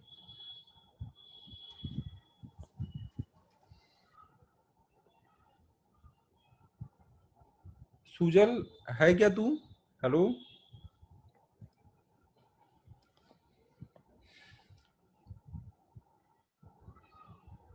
देखो अभी तक मैंने क्या क्या किया एक बार मैं समझा दे रहा हूँ ना। मान लो हमने पहले ये 6 वोल्ट का ऐसे लगाया, तो एमीटर की कुछ रीडिंग आ रही होगी, वोल्ट मीटर की कुछ रीडिंग आ रही होगी, तो हमने कुछ कुछ मान लिया ये R1 है, ये R2 है, ये कुछ आ रहा है। पहले ये नहीं लगा था ना, तो टोटल करंट कितनी आ रही होगी सर्किट में, E अपॉन में R1 प्लस R2। तो ये एमीटर की रीडिंग होगी, वही इससे आ रही होगी। और इसकी रीडिंग क्या होगी, इसका वोल्टेज डिफरेंस, मतलब I इंटू आर। आर इसका क्या है R2 और I यही वाला, तो ये वोल्ट मीटर रीडिंग है। और बाद में क्या किया आपने, एक R लगा दिया, तो टोटल रेसिस्टेंस कितना हो गया, R2R, R2 प्लस R, और ये प्लस सीरीज में है, तो ये टोटल हो गया। तो टोटल हमने करंट निकाली नई, तो ये नई करंट क्या है, यही इसकी नई रीडिंग है। तो ये नई रीडिंग पहले से डबल है, तो इसको डबल लिख दिया। अब I की वैल्यू यहाँ डाल दी और इसको इधर मल्टीप्लाई किया ना। जब मल्टीप्लाई करेंगे तो ये वाला टर्म बनेगा, ये इतने पार्ट का रेसिस्टेंस है और ये इसकी नई करंट है ना, नई करंट डबल है। तो ये दोनों मिलके क्या है, इसका नया रीडिंग है वोल्ट मीटर का। तो वो रीडिंग क्या है, पहली बार जो आई थी उसका हाफ है, तो उसका हाफ कर दिया। अब इसको सॉल्व किया तो R1 R2 में रिलेशन आ गया। तो अब ये रिलेशन को हम यहाँ पे यूज करेंगे, R1 R2, यहाँ से I की वैल्यू लिख दो, तो स्मॉल r आ जाएगा, ये कैपिटल R आ जाएगा R1 R2 के टर्म में, मतलब R1 के टर्म में निकाल लो सब कुछ। अब नया R1 के टर्म में सब रिलेशन आ गया, तो नया रीडिंग आप बता सकते हो फिर ना। R2 R सबको R1 के टर्म में निकाल लो, फिर आ जाएगा रीडिंग वगैरह। हो जाएगा या करना पड़ेगा और?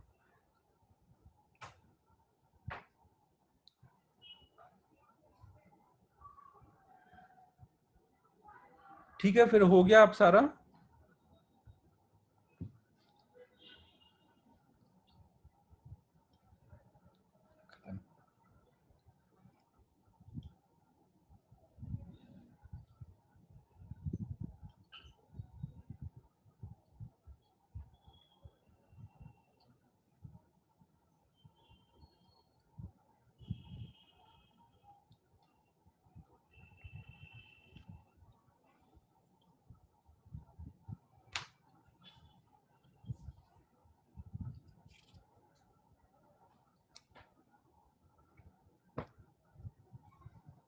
ठीक है, फिर एक्सरसाइज 3 करंट इलेक्ट्रिसिटी का खत्म ना।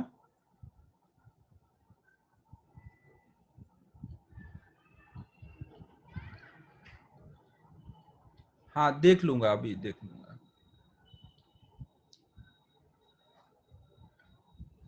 जो तेरे डाउट डिस्कस हो गए वो छोड़ के बाकी या तो भेज दे मुझे। मुझे अब पता नहीं कौन कौन सा कराना है कौन सा नहीं। कुछ तो हो गए होंगे ना आज तेरे। हाँ, कैपेसिटर का भी अभी वो लगाऊंगा ना, डाउट क्लास। कैपेसिटर के लिए भी एक्सरसाइज 3 का लगाऊंगा अभी डाउट क्लास। अभी नेक्स्ट वीक में ईएमआई हो जाने दो थर्सडे को, तो उसके बाद लगा दूंगा उसका। तब तक आराम आराम से करते रहो ना, क्योंकि अभी होमवर्क बहुत है आपके पास। क्लोज कर रहा हूँ अब। ओके बच्चों, बाय बाय।